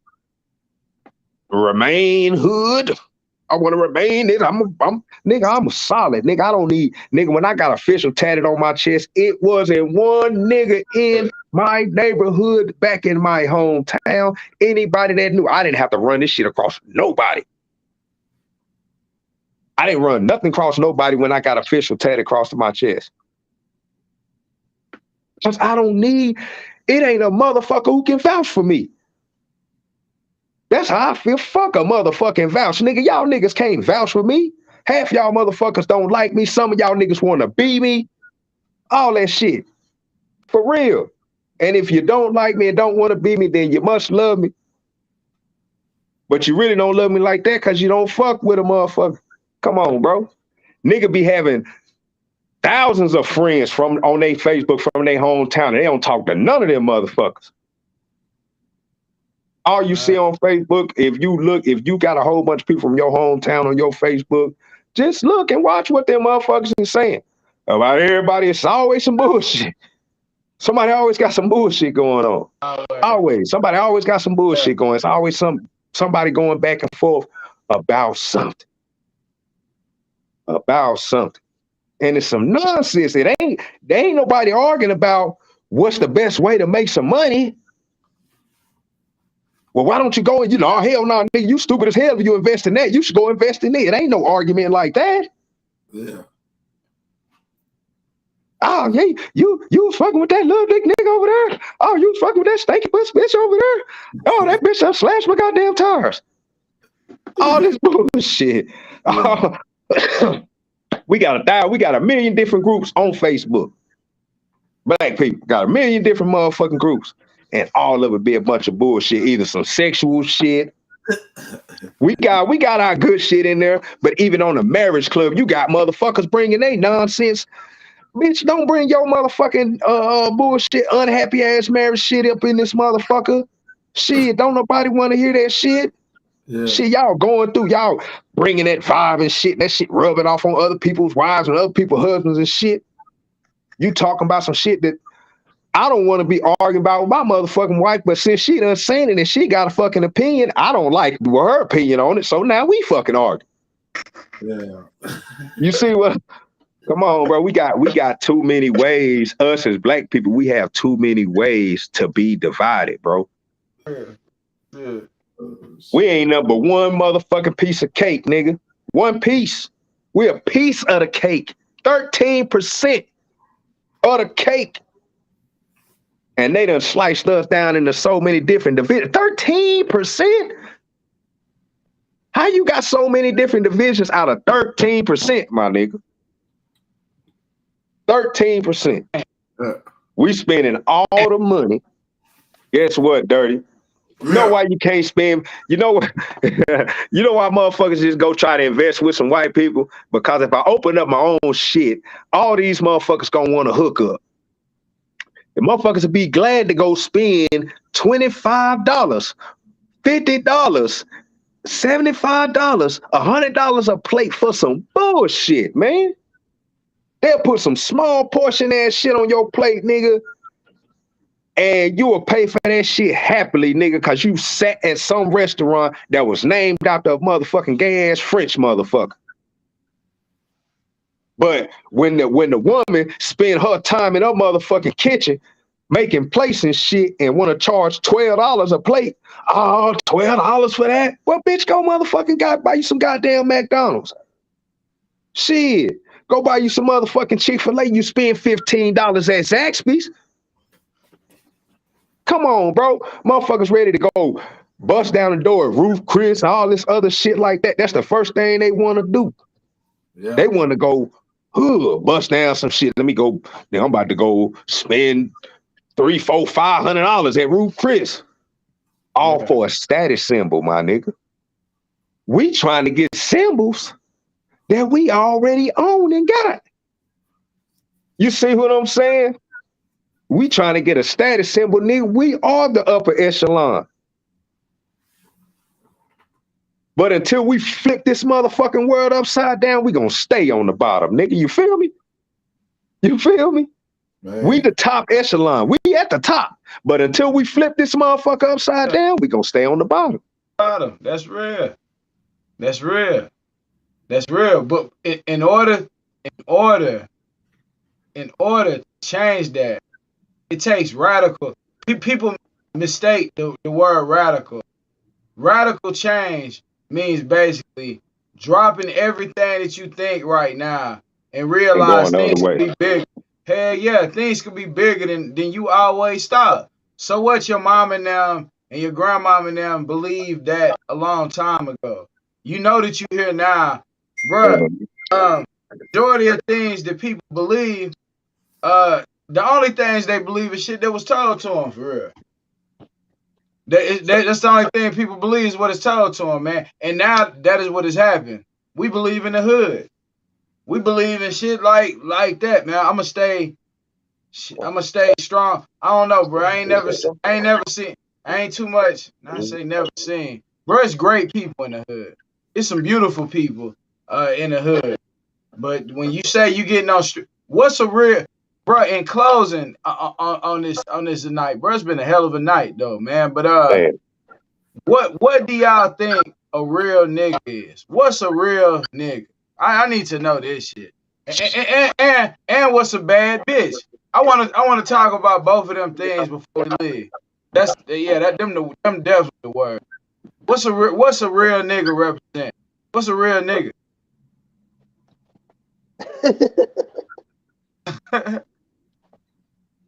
Dirty? Shit. By the definition of motherfuckers, it depend on shit. I don't know, man. You know, that's gonna depend. I think really. Depends on how you make yourself. Depending on what type of title you give yourself. You know, if you're just a regular person, you know, probably being good and real and being genuine. But if you consider a gangster or some shit, then shit, you consider real motherfucker not disrespecting you, not tolerating no disrespect. You know, you always not letting people get over on you. You know what I'm saying? You speaking your piece, speaking your mind, you putting your, you know, so that's what I would define it as. You know, some people define it as doing some stupid shit. You know, shit, like I say, as I said earlier, he called me a bitch. I'm a father, I'm a husband, I'm a working man, family man, but he called me a bitch in the suburb or ghetto. You hear me? Right. It's easy to say this shit, but the motherfucker come up to you right now, oh bitch ass nigga, band. That's why I say shit. I'm human in the motherfucker. It's easy to say what you're supposed to do, but when you in that situation, like what? You hear me? You know, I guess that defines the real. You hear me? Shit. Right. Is you gonna let this motherfucker talk to you like this, or is you gonna show him I'm real? Motherfuckers don't talk to me like this. You hear me? So it depends on the scenario and how you classify yourself, man. Right. That's what I say. That's my little 2 cents. Shit. I think we should do away with the term real nigga. Yeah. I'm a real man. I'm a real man. Let's talk about that. You know what I'm saying? Because it's too many negative connotations, you know what I'm saying, around being a real nigga. You know what I'm saying? It's some shit, you know what I'm saying, you might have to go against everything you really believe in to prove to be real in another motherfucker eyes. You know what I'm saying? So like Dirty said, you know what I'm saying, it really just kind of depends on where you kind of aligning yourself and what you aligning yourself with, because that whatever you align yourself with, okay, like I align myself with the G code. Now, the G code for me means simply this. When I'm on that street shit, I ain't telling on nobody. I'm taking my own motherfucking case. And that's really about it. At the end of the day, that's the end of that shit. That's really about far. I mean, shit, that's really about far as the shit go. I mean, I ain't gonna turn on my nigga or nothing like that. Though, you know what I'm saying? If I'm in business with y'all three, nigga, we in business. I ain't about to be trying to now check this out, G code shit like this. Now, if we in business together, one of you niggas try to fuck me over, then nigga, since I align myself with the G code, nigga, we have to make something happen. Not saying we don't necessarily got to get into it, but something needs to be. This situation needs to be handled. You see what I'm saying? Something need now. Oh, you ain't got my dust? Oh man, shit. Now we got to talk about repercussions now. You see what I'm saying? Straight up. Dirty. We talked about this. We talked about this earlier. Nigga, ain't nobody gonna play me like no motherfucking fool. That's one thing for sure. Real nigga, lame nigga, fake nigga, I don't give a fuck who you is. Blood, Crip, GD, I don't give a fuck. Nigga, if you hire me to do a job and I'm supposed to be paid at the end of the day for that job, nigga, give me my motherfucking money. Right now, I work a job. Guess what? Every 2 weeks, I get paid on Thursday. So guess what? if 12:01 Friday morning hit and my motherfucking check and my shit ain't on my shit, then I'm gonna have some problems, bro. Because hey, where's my motherfucking money at? Why ain't my shit on there? Oh, I'm sorry, Mr. Thomas. We had a little mix up in HR, so it's gonna be today. Not to okay. But for a motherfucker, nigga, what? Nigga, I'm all in the pen. Nigga, taking your dope. Nigga, all the way from, I'm picking up the pack, the whole thing, and taking it. Nigga, you ain't trying to pay me, nigga. You bird feeding me.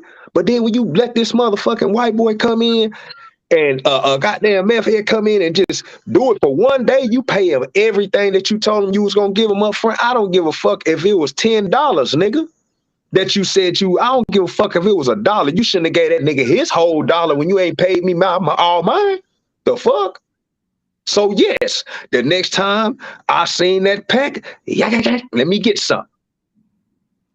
Matter of fact, I need to take a little more. Because you niggas think I'm bullshitting. Guess what? At the end of the day, I had to bite the other end of that bullet, which I ended up getting stabbed. But at the same time, both points was proven from both sides, nigga. Straight up. Both points was proven. Oh, you can't do me like that? Yeah, you can't do me like that either. Nigga, straight the fuck up. I didn't tell on you, did I? That's how real I am. That's how real I am. It's some niggas in the pen I know right now. Big old gangster niggas. They get stabbed up and go tell it, nigga. On everything. Run straight to medical. Run straight to medical. Nigga, I was supposed to be in medical, nigga. I didn't even go to medical. Nigga, I got stabbed up, didn't even go to medical, nigga. The fuck? Shit, it's niggas that's gonna run to medical. Gonna run. You hit, nigga, deck that nigga in his eye, let that shit swell up. He got a blood splotch in his shit. I done seen niggas hurry up and take off to the motherfucking goddamn, yeah, man, something wrong with my eye. What the fuck wrong with your eye? Now you can't explain what the fuck wrong with your goddamn eye. Now the police coming on the unit trying to investigate. Let me see your hands and shit. Come on, man. The realest niggas. The most gangster niggas. Come on, man. That's why I'm like dead that shit right there because like I said at the beginning, all the original gangsters told it. Shit, all of them told it. If you don't believe me, nigga, go watch the goddamn shit. Go watch it because they got it on DVD. They got it. They got it for you to watch it, nigga. All them niggas was working with the feds.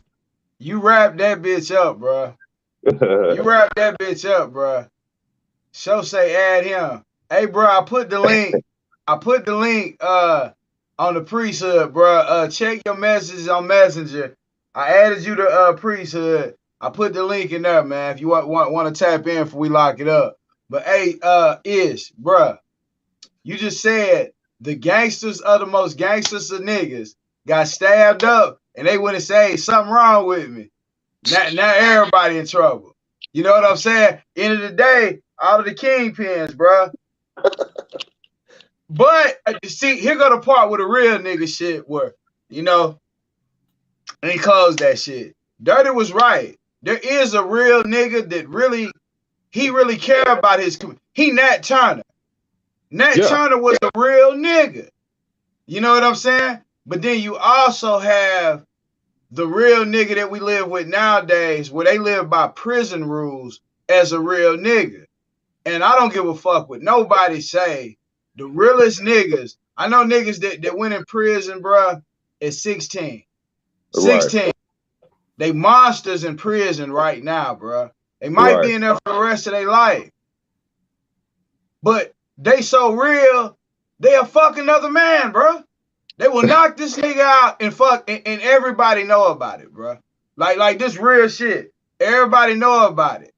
But however, if you in jail, you're not gonna say nothing to this nigga in prison for real. Cause you know what I'm saying? Like this nigga start laughing. Get knocked out, nigga. You want me to next thing get knocked out, nigga. Hey, and it's real shit. But this is shit like the show, what's the motherfucking show? P Valley.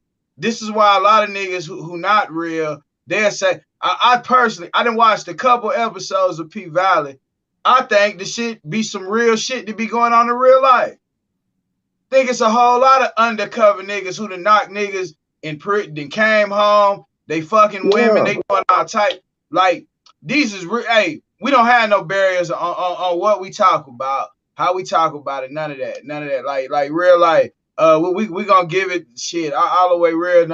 You know what I'm saying, like that part. But hey, man, bro, hey, it's a hell of a night. I don't know what. Hey, we didn't sit back, kicked it, shit, trolled. Man, we didn't did the most and gave it from the most elevated. We didn't went from hood to motherfucking priesthood. We didn't went from hood to priesthood tonight. To priesthood. Man, what the fuck is y'all talking about? Indeed, we done went from hood to priesthood tonight. And this is how, and look, this is how we make it all happen. This is how we make it all happen by having real, fruitful conversations where you gonna have people that have different points of views, but at the end of the day, we know for sure that all three of us on this motherfucker and anybody watching, we trying to see our black people elevated. You know what I'm saying? And that's the common goal. At the end of the day, I want to see everybody eat. Hell I want to see everybody. Everybody. You know what I'm saying? Everybody. I apologize for being long-winded. You know, I ain't been on in a week. So. Hey, say you had to make. Hey, we had to. Hey, we overstay. Hey, bro, but hey, you kept it real, bro. You went into what most people. I'm gonna keep it 1,000 with you. Like most people are fear talking about their life, what's going on. Like, and that's the problem. Because prime example, bro, and this something on a small schedule. You on a small level. You took it to a whole other level. But here where I live at, and it's an HOA. One person had a high water bill. They water bill normally like $60. They shit was like $270 something. They put it on the HOA on Facebook and complained about it. Next thing you know, everybody in the neighborhood talking about my water bill went up $200. Everybody is. So now they complaining to the water people where you normally talk to customer service people, but now they trying to talk to the supervisors, the owner. They trying to get and see why they, but at the same time, gas then went up, electric then went up. In Great Britain, people just said, hey, we not paying rent no more. 75,000 people did it in one city at one time. So we talking about at the point where people say, hey, the 19 is out. You got to stay 6 feet away from every person.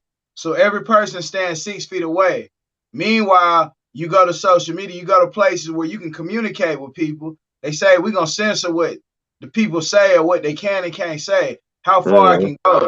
So now you blocking all communications that people could logically have amongst each other to really help each other elevate. If that's the goal. Us just having this communication, we never met in person. But in person, bro, like pretty soon people gonna be like, damn, like even separate. Like, damn, I can't believe them people even linked up then. Yeah. You know what I'm saying? But it's all formulated on how we think about it consistently, on a consistent base. We all have bad days, bad moments, all that type shit. But how quickly can you catch that back and think from a level, you know what I'm saying? Get them back under order, bro. But I think we didn't have bro, we didn't have a wild tonight. Shit, we appreciate you coming back for real, man. You go fucking, boy, I'm telling you. Yeah, man, you know. So like, I'll tell you, like, and shit, I'm about to say you cut it off if you want to, shit. So that way, shit, we just get on some. But so I'm so self-aware to where I know how I got my knowledge. I know how I obtained all my knowledge. And I ain't read a goddamn book. You hear? I ain't read a motherfucking book. Do you hear me? Yeah. But where I got all my knowledge from was motherfuckers keeping it real with me.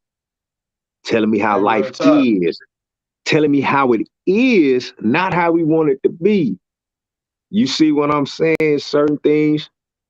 Yeah, we know what's going on. So we don't even got to talk about that. It's just like when we was having a conversation, nigga, we walking up this big ass hill. I don't need you looking over every motherfucking 2 minutes talking about, man, we walking up this big ass hill. Motherfucker, I know. Shit, I know we walking up this big ass hill because I'm on the hill with you, motherfucker. Yeah. But we need to figure out how to get up and off this motherfucker quick, fast, and in a goddamn hurry. And you keep reminding me that we on a hill ain't getting us no further. You know what I'm saying? But so that shit, man, yeah. I'm trying not to think I'm just a about it. nigga. The best thing I can do, since I have certain life experiences out in being in different places, you know what I'm saying? Different. I'm well rounded. Bro, I was in the military. Yeah. Yeah. Then I went to the pen after the military. You see what I'm saying? Yeah. But I was already a street nigga. Yeah. And I say that because I know the codes to the streets. Yeah. And I don't break them motherfuckers, man. I don't break them motherfucking codes. But at the same time, I be damned if I'm gonna keep motherfucking living by that shit. I can't live by the motherfucking G code. Like me personally, like I'm tied to the G code, but at the same time, for my family's sake, for my kids' sake, I'm trying to get away from that shit. I'm looking to see what it did. I'm seeing what it's doing to my oldest son. Yeah. You see what I'm saying? It's a lot of it's a lot of shit. It's a lot of things that I be wanting to talk about that sometimes I don't talk about it because I don't feel like I can articulate it clearly enough for people to actually understand. But like the shit that I was talking about with my son, this is some unspoken things that absentee fathers go through. And an absentee father just means a father that does not live in the house. It don't mean a deadbeat. An absentee father and a deadbeat is two different things. You know what I'm saying? An absentee father is just a father who don't stay in the house. So me, I was trying to do all that I can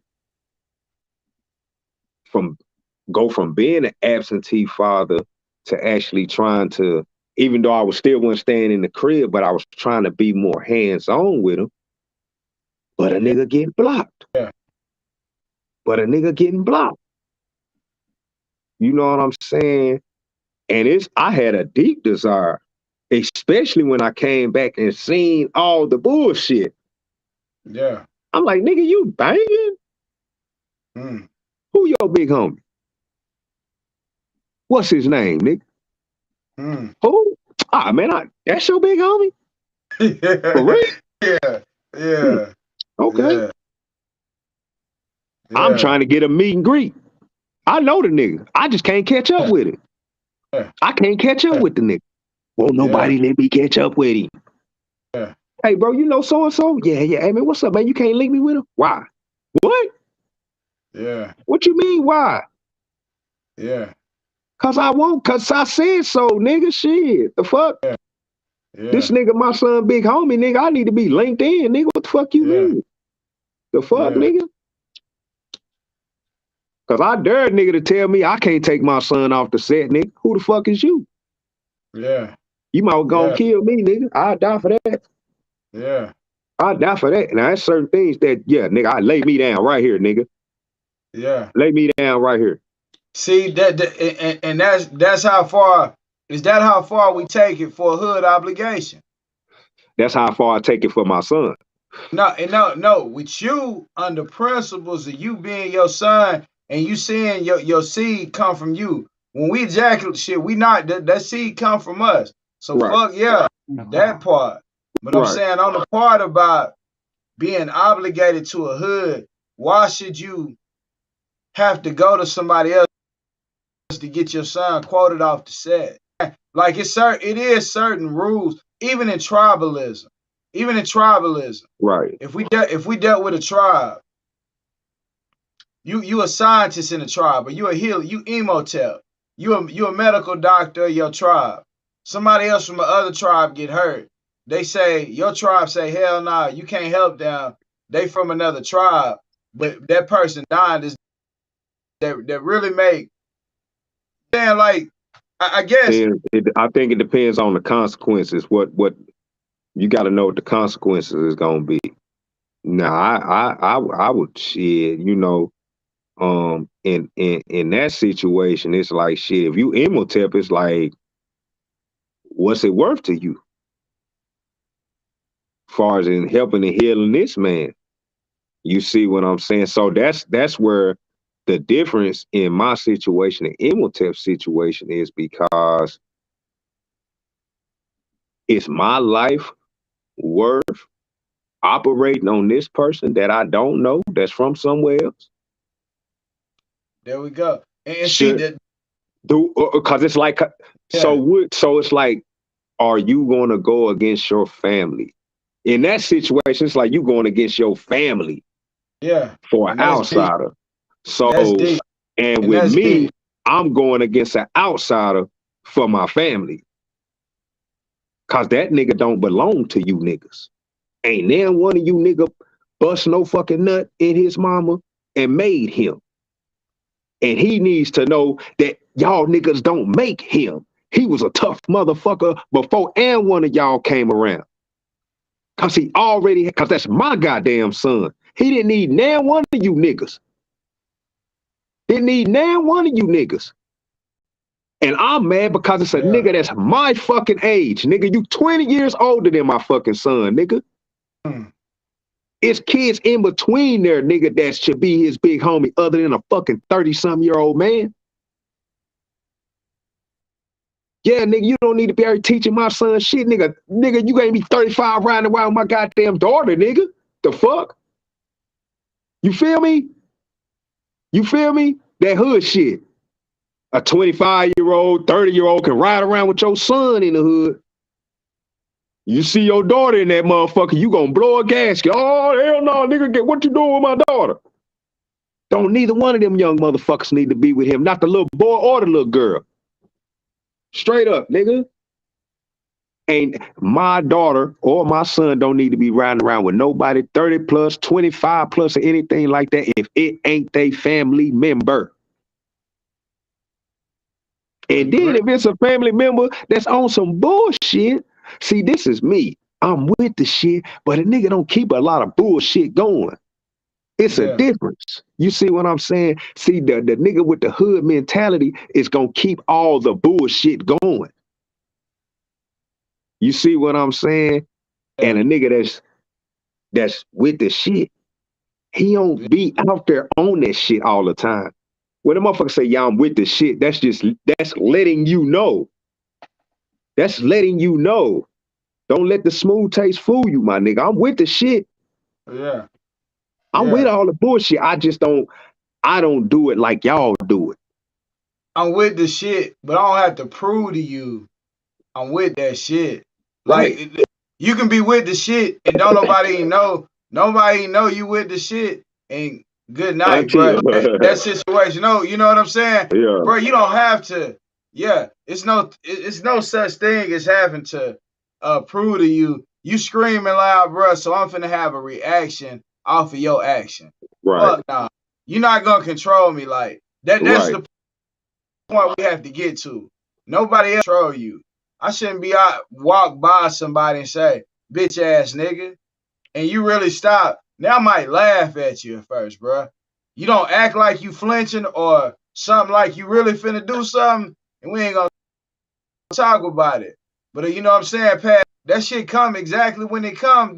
Shit, we gonna, yeah. Now if I start thinking that it's way past that, if I start seeing in my head something different, and I've learned that over times in life because of situations, I can see or feel if something is a certain way, then you respond to that shit and beat that shit before it gets as that. But if it's some other shit where it's not really that, I'll tell you dead in your motherfucking face and then walk back to you. Whoever said bitch ass, really see if that's what you talking about. If you're not, I'm not even gonna say nothing and keep going on about my day though. You know what I'm saying? Like, I might even walk. I might walk right to you. Oh, bitch ass. I turn around by you. Oh, you didn't do shit. Hey man, let me go about my day. But this person realistically, because you're right, bro. The majority of people that talk and they bluffing anyways. So not only is they gonna put themselves in danger, they gonna put you in a fucked up situation. So what change have to win? What do you have to win in nation?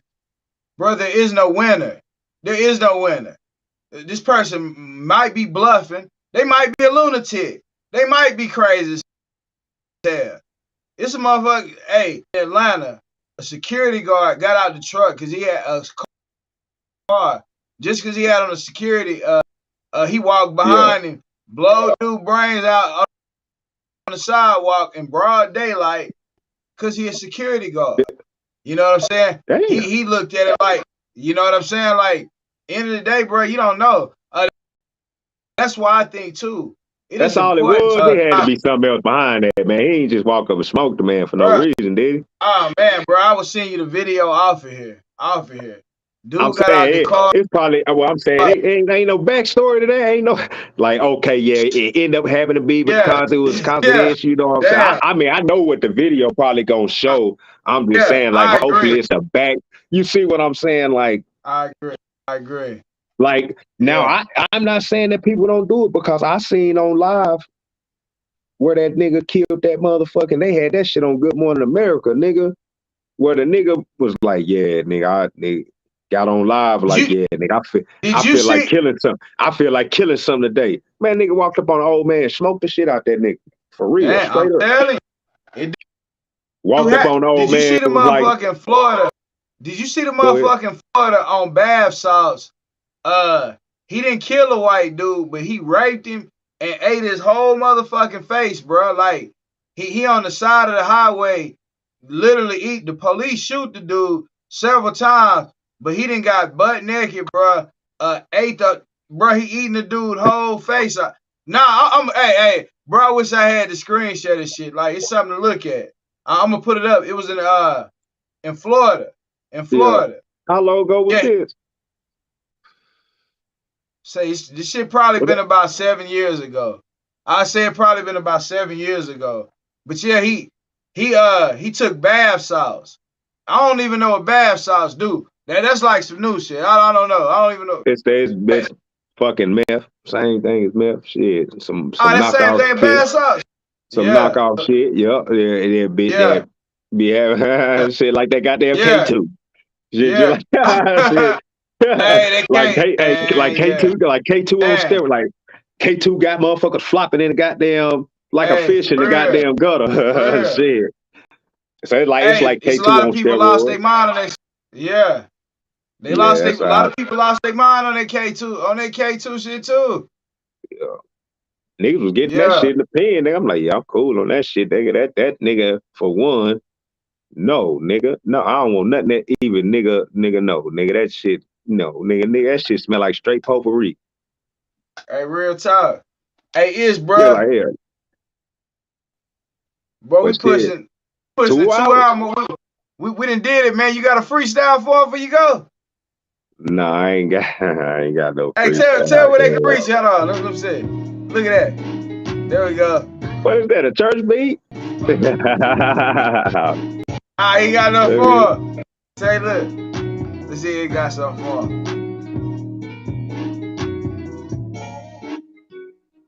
Shit. Yeah. That motherfucker keep going in and out over here. I'll try to catch it. Yeah.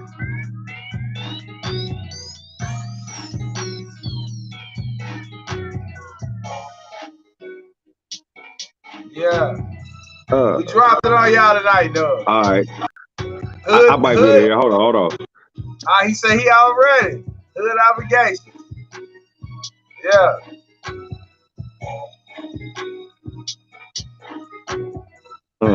No limp, but I'm pimping the pen. Ain't no ink, I'm switching the pen. Still independent. None chipping in, so I get it within. Living within. Damn, that motherfucker keep cut that over me, man. Cut that over. I can't motherfucker. It cut out on me. I can hear it, but it keep the shit keep fading in and out because we on this thing. Yeah. I have to have some shit. I have to have some shit ready for y'all, man, one day, man. Beat that shit on this motherfucking hey, bro, you got Instagram and Facebook though, right? Both of them, right? We on there together. Yeah, I already got your Instagram. I'm just making sure. Hey, shit, everybody hit that boy up right there. It's on the screen. It's Tiller. Hey, follow that boy on Instagram. Definitely for Kevin damn D. sure. Anthony 84 on Instagram. At There we Kevin go. D. Anthony 84 on Yeah, Instagram. It's yeah, Tiller on Facebook. You know what I'm saying? Holla at me. I got a little TikTok with a couple of funny things on there too. You know what I'm saying? I can't remember the name on that motherfucker, but I'm yeah, on that motherfucker too. You know what I'm saying? I ain't really social media like that, but you know what I'm saying? Time is changing. So, and yeah. It's time to get there. you know, Hey, bro, I feel you the man on social media. no, I ain't And the they man. say, and I heard you can hoop. I heard you can hoop better than all us that was on the cast tonight. They say you got. Dirty say he I can, beat you a few times though. He say he be man. hurting you out a little bit. Hey, I'm gonna tell you like this. Well, I don't think we ever played one on one, but Yeah, we done had some, yeah, we done had some battles on that court. yeah, Hey, yeah, just that nigga know I ain't. Hey, look, I ain't skinny as I look. That's what. At the end of the day, that was the motherfucker. That yeah, was the message I would say to yeah, everybody, nigga. I yeah, ain't skinny as I look, nigga, for yeah, real. But I gang, yeah, you know what I'm saying? Like I'm a nigga yeah. where, like It towards the blow end up. of my time, Yeah, I got to about 2 something. But then yeah, once I got out, I dropped back down to my regular weight. But yeah, I'm a hog on that motherfucker. But I'm a different type yeah, of hog. I'm a, like Draymond Green, Patrick Beverly yeah, type. I'm a different type of yeah, hog. I ain't that pretty Steph Curry hog. yeah, I'm a yeah, rough, rugged yeah, hog. Now I'm a wart yeah, hog, nigga, a wart hog. yeah. You know what I'm He said, saying? Shit. "Boy, real shit." Yeah. But yeah, I do it. Yeah, I'm an athlete. I was an athlete coming up. You know what I'm saying? Yeah, Just in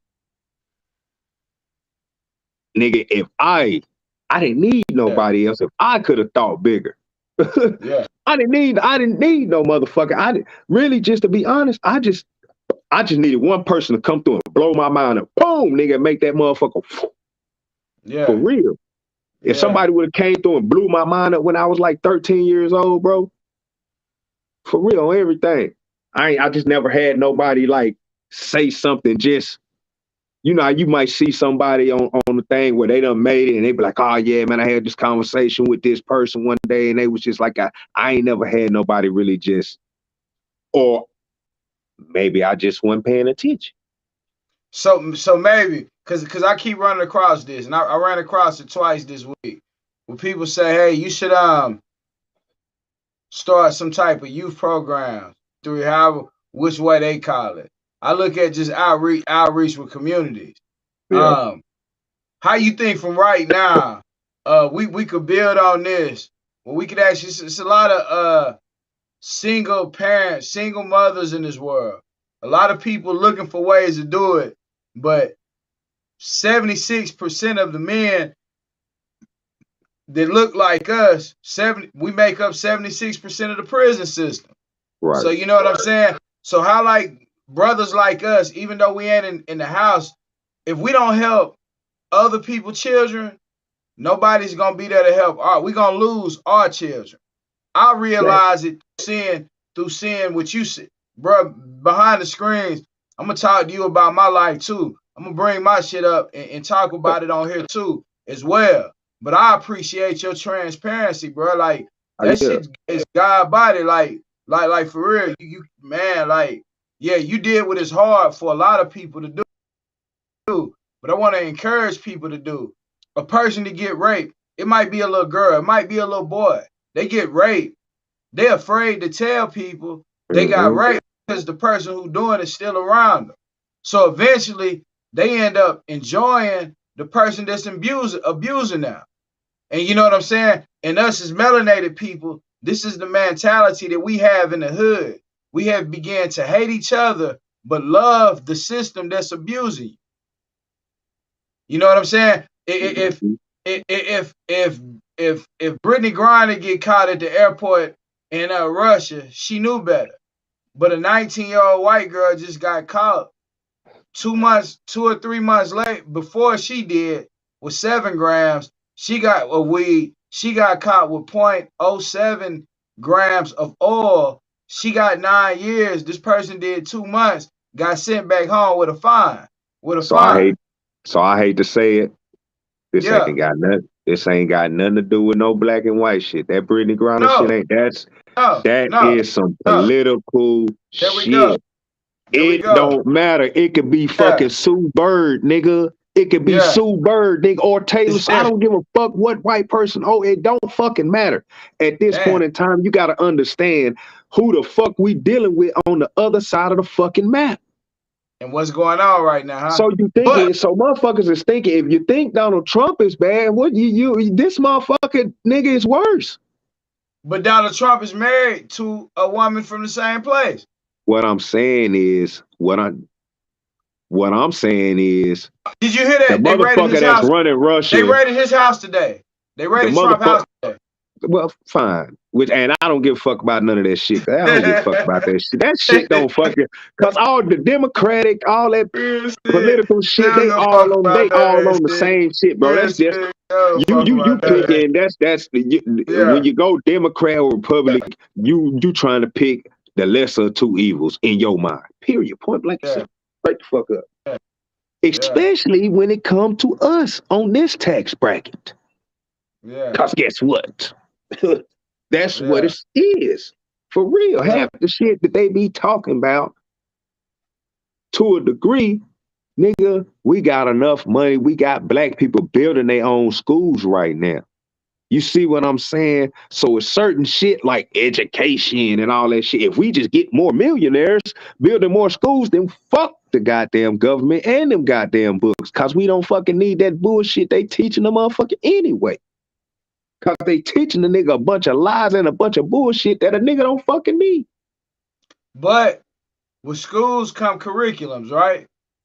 With schools come curriculums. We know all this. So how could well, what I know right now, I couldn't teach what you don't know about the school curriculum is somebody else that knows the school curriculum, that knows everything about the school board from the federal standpoints on down to little small city and county nuances, bro. It's people who know that shit.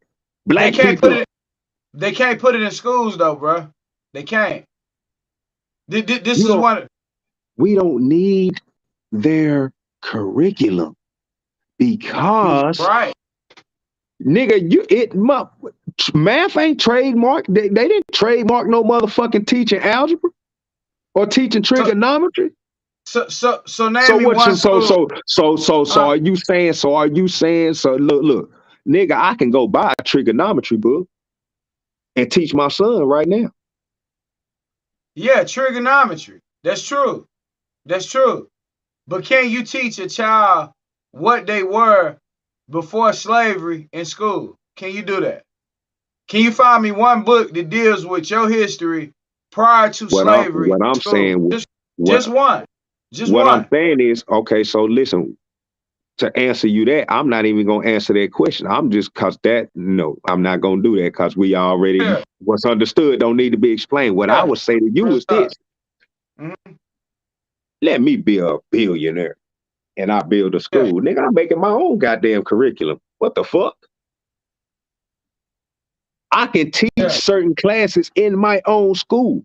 What the fuck? You can't tell me I can't teach this shit. It's schools out there like that. Yeah. It's black schools right now that's going to teach you real African American history. Why you think it's so many motherfucking kids and shit knowing about this shit now? Come on, man. Somebody putting them up on game.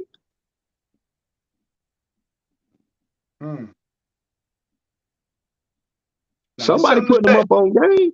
Jalen Rose got a school. LeBron James got a school. You don't think they teaching them some black people shit in that motherfucker? Shame on them if they ain't. Bro, you might as well go say shame on them then, bro. I bet you I ain't. Shit. Hold on. You got to know you can't. I'm gonna give them the benefit of the doubt and say that there's a class for that. I give them the benefit of the doubt because I haven't seen what they classes and what they teach. But If I did see, if I see the list and they don't got it on, shame on. And I said right now, if you ain't Jalen Rose, nigga, if your school ain't teaching real African American history, shame on you, LeBron. Nigga, if your school ain't teaching real African American history, shame on you. For real, straight up. Because I understand we have to teach our kids business and all this science and shit like that, but we better make sure they know who the fuck they are. Man, Oprah opened a school in Africa for the same thing, so she could actually put in schools a different kind of curriculum. Oprah did all that shit in Africa before she ain't did a goddamn thing over here. Yeah, but you restricted. Nope. Do you think you could plant an apple tree in your front? If you live in a house right now, do you think you could plant an apple tree? We talking about Oprah. We talking about Oprah. You said one time. All right. So talking about. I'm just saying. Based on the person that we're talking about. No, ain't no excuse. Do you think she could open a school and talk about the whole complete history? So they say Lucy was born in Africa somewhere. Her bones was 1.5 million years old. Do you think Oprah could actually open a school that talked about the history of the earth from 1.5 million years ago to now? Everything that's known about the earth. If she had people that actually work with her on that, do you think that she could really teach people? No, bro, there's a curriculum. Just let me say it. You have to know the 50 states. Hawaii wasn't founded into, let's say, the late 1960s. So the curriculum is gonna tell you what you have to have in there. That's it. So do it tell you what you can't have in that motherfucker? I think so. I'm not sure about that, but I know it's certain books. I will say this for a fact. There are certain books that are outlawed, like at half-price books. All the bookstores, the school library books that do talk about history prior to a certain events happening, that they outlaw from Western society. Not in the eastern side of society. You can learn certain things, but there's a divide between the Eastern and Western. There's a divide. Like they do more meditation, more. You know what I'm saying? Like it's a divide. If they both come together, I think it'll be some. Like it'll be powerful.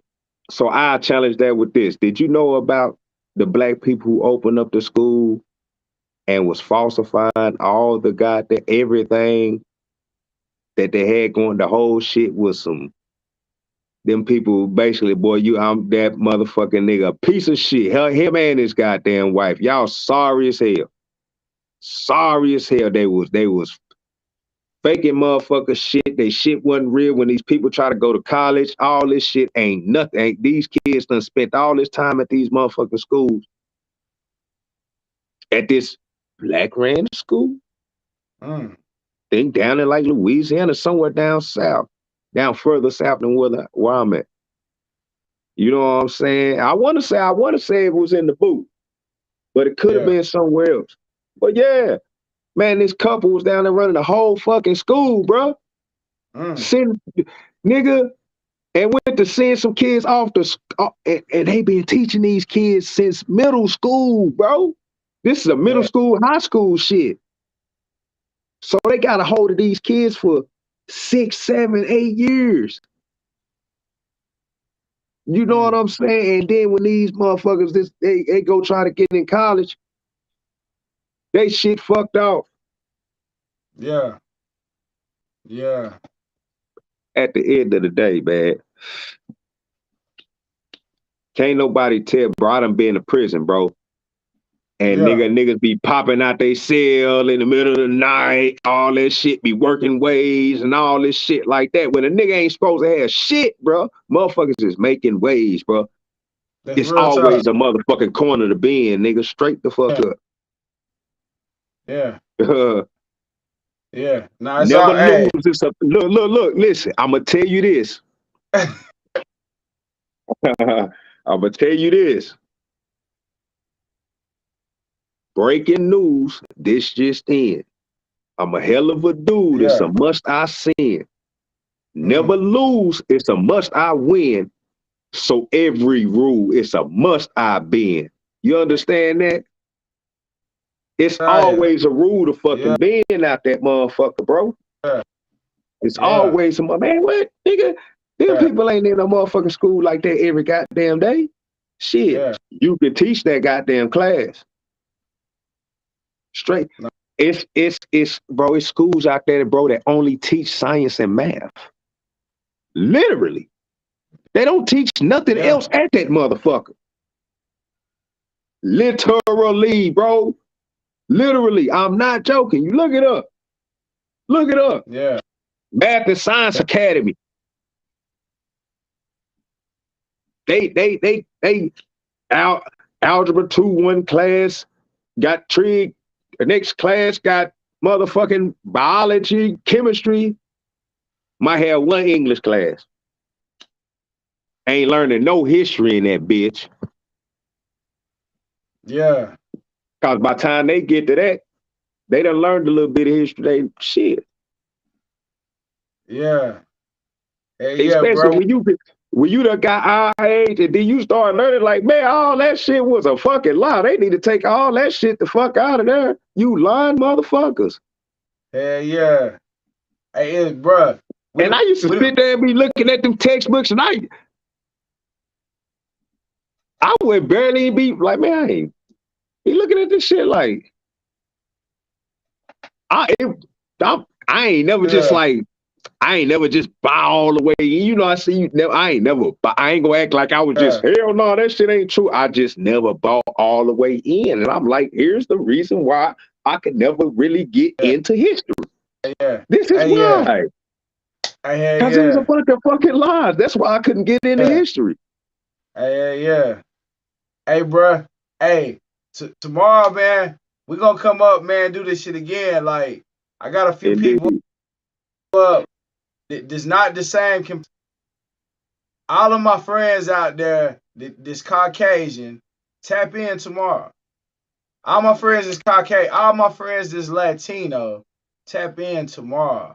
Everybody do not look like us. Can I get a preview? Can I get a preview of what the conversation will be about? So what the conversation is gonna be about from is to break what we call racism. But it's to meet what we call racism head on. Head on. Like if somebody think I send you something and I say it's a black man's job to take care of his wife and his family, and a white person look at it and they say, you know, it's all people. Now it's not to leave that white man out or to make, but it's for him to understand. When we was in school, he was looked at as a slave man. I was looked at as a slave. So a lot of us fathers weren't there for our kids, or our fathers wasn't there for us. You know what I'm saying? So this is something that we have to unlearn and relearn. So hell yeah, I'm talking to them. Hell yeah, you know because like you said, if we be honest and look at the history of black people since we came into America, the men have always been stripped away from the families. Yes, sir. Yes, sir. Little boys sometimes left behind with their mamas and shit like that. Or if they old enough, they going too. That's the only time you really seen the son up under the daddy is when he big enough to be pushed off with the niggas. And right here we have been, man. You know what I'm saying? We've been held captive right here. So only thing I would say about that, I don't care if it's that particular sentence, I don't care. But don't do that with that other one. Because when you do that with that other statement, the Black Lives Matter shit, when you do when they do that with that, you're killing the movement. That's what I want to talk about tomorrow. You see what I'm saying? You can't kill the movement. Listen, nobody killed the Stop Asian Hate movement. No. It wasn't nobody out there saying, it wasn't nobody out there saying stop all hate. Yeah. Protesting against the Asians or whoever that was riding with the Asians. Yeah. When the LBGT is out, the LBGTQ is out there doing their thing, you don't see a whole bunch of straight motherfuckers out there. You gonna have some people that had their thoughts, but they probably gonna be in the house or at work somewhere like, man, goddamn. Yeah. Cause some straight people just like, why do y'all feel like y'all just need to have to be the center of goddamn attention? Yeah. Yeah. Okay, yeah. All right, fine. Yeah. Fine. Okay, yeah. That's fine. Yeah. Now, yeah. You know what I'm saying? But do you think, would you think that's a conversation you would be interested in if just to hear like so you see Caucasian people or you see Nubian people conversations or talk, would you like to hear somebody talk about closed door, the way they really talk when nobody like them is around? How do people really speak or what they really think? Like, let's be free. So I was in the military, bro. Listen, bro. When you listen, you gotta understand. As dark as my skin is, my nigga, you hear me? I am so well rounded, bro. Like, listen, I done had, you know what I'm saying. When I was in the county, I had white cellies because they just put you in there with anybody, especially when you're on gangbang. But shit, in the military, bro, I went to, man, look up my high school, bro. R.J. Reynolds High School in Winston-Salem. This ain't no motherfucking all-black school. Yeah. That ain't it. Yeah, my school was a well-rounded school, nigga. Yeah. All kind of motherfuckers went to my school, yeah. Got our basketball team recruiting motherfuckers from overseas and shit, nigga. Yeah. It wasn't no just all black school where it ain't nothing but a bunch of niggas in that motherfucker. My mama wasn't going for it. Nope. Yeah. I tried to switch after my sophomore year. I got cut from the basketball team my sophomore year. I tried to switch schools. She said, what school you want to go to? I said, Carver High School or Parkland. Both of them is all black. Yeah. I'm talking about all black. There's some white people that go there, but it's really all black. Yeah. I'm talking about shit. And she was like, nope. Hell no, I don't know how the fuck you think you getting over there, but I ain't taking you over there. No. Yeah. Not to be over there with that nonsense. Yeah. And and you know what I'm saying, just saying that. It's sad that a black woman would be saying that she don't want to take her black son to a black school because they got too much nonsense. Hey, brother, it's sad, but that is the reality of the situation, bro. We know that. Let's not act like, you know what I'm saying? Like, let's not act like we don't know what the fuck going on. You see what I'm saying? We see, that's the thing about black families, right? So if you grow up in a black family, for the most part, whatever goes on in your household, supposed to stay in your goddamn household. Don't nobody supposed to know what the fuck be going on inside them doors if they weren't there when it happened. So was we taught that shit though? Yeah, without even talking about it. We got a lot of unwritten rules as black people. We don't have rules. We don't have a bunch of rules that's written down on paper. We got a whole bunch of word of mouth rules. But where you think the mind your business shit come from? Bruh, mind your business. Hey, you see what I'm saying? That's one of the worst. Man, I'm happy you said that even before we wrap this shit up, bro. I'm happy you said that. Because look what a mind your business. Look what a mind your business shit then went. If a dude beating the shit out of a girl in a mall, most niggas gonna stand still and let him whoop that girl ass. Because they gonna think, damn, that ain't my business shit. I need to mind my own business. He can be hulling this girl. He could have just walked by and said, shit, what's up, sexy bitch? Sexy bitch. She like, don't call me no bitch. He got to whooping her ass. Whooping her ass. I know nigga and ignore I fuck around. And they I ain't like, even gonna lie. I see. You got to be with that. I'm like, you got to be real careful, buddy, because I know a nigga that got smoke. This is what I'm saying. So when you say like, that, this is what I'm saying. So when you look at that, you say, mind your business, bruh. This is why the trash is in our community. You know, I had an interview with a dude Sunday, and he said he was coming up, his daddy wouldn't only make him get the leaves up in their yard, he would make him go a few houses down across the street and make them get the leaves in their yard up too. Come to find out, the family was disabled or some shit like that. But he was always wondering why he wanted him to, well, why that ain't our yard, why you want me to do it?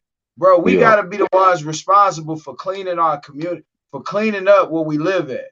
Like, we all know the history. We all know the history and all that. But when are we going to just be what you're supposed to be today in order to be effective and change and build what's going on around you now? Like, it ain't about all that yesterday. You free today. You free to the motherfucker. We sitting there popping down.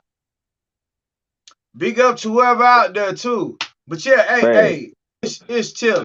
Bro, I appreciate, bro, we appreciate. Hey, we probably going viral.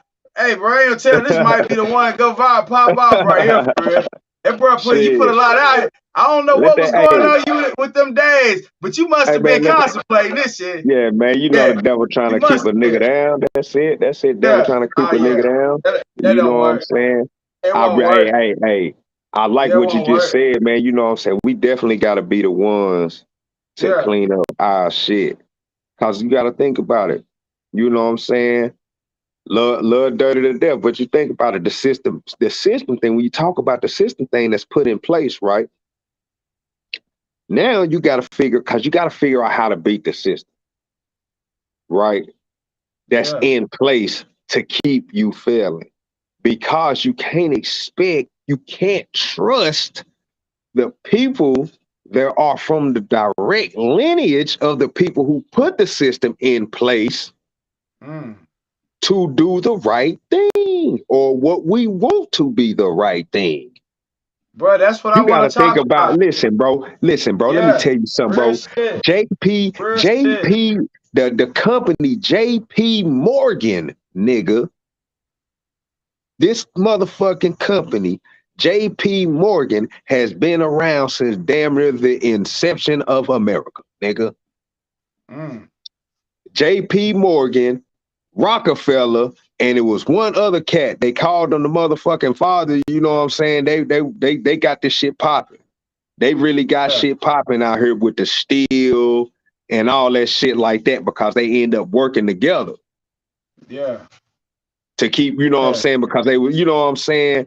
But JP Morgan, the company is still running, kicking. Got a whole bunch of smaller subsidiary companies up under it. Bro, you don't think one of his motherfucking family members still own that shit, bro?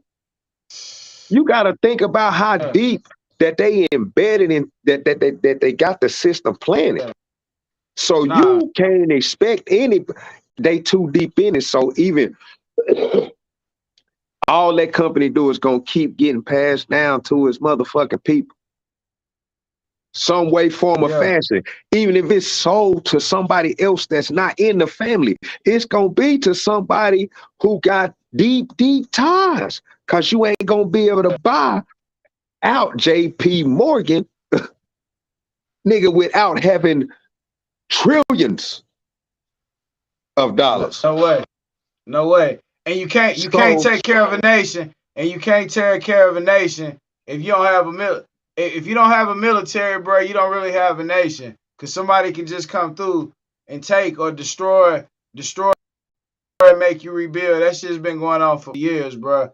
But hey, Tiller, man, we gonna get out here, bro. We over 2.5 hours popping. popping tonight alone. We out of here, man. We out of here. Tiller made the motherfucking comeback. Knowledge is key, man. Knowledge is key, man. Come back, player of the year, man. Come back, player of the year, man. Had to come back, man. I had me on injury reserve last week, man. They had me on IR last week. You know what I'm saying? Had to get some fluids in me and all that shit. Came back, ready to attack. You know what I'm saying? We'll be back in this motherfucker tomorrow. Knowledge. Hey, we'll be back tomorrow. We'll be back tomorrow. Hey, 2.5 hours deep on the comeback. Hey, bro, we ain't did that shit yet. Just let it know you came back and made an influence for real. That boy had an impact. Big time. Damn. Hey, yeah, we out there. One life. All right.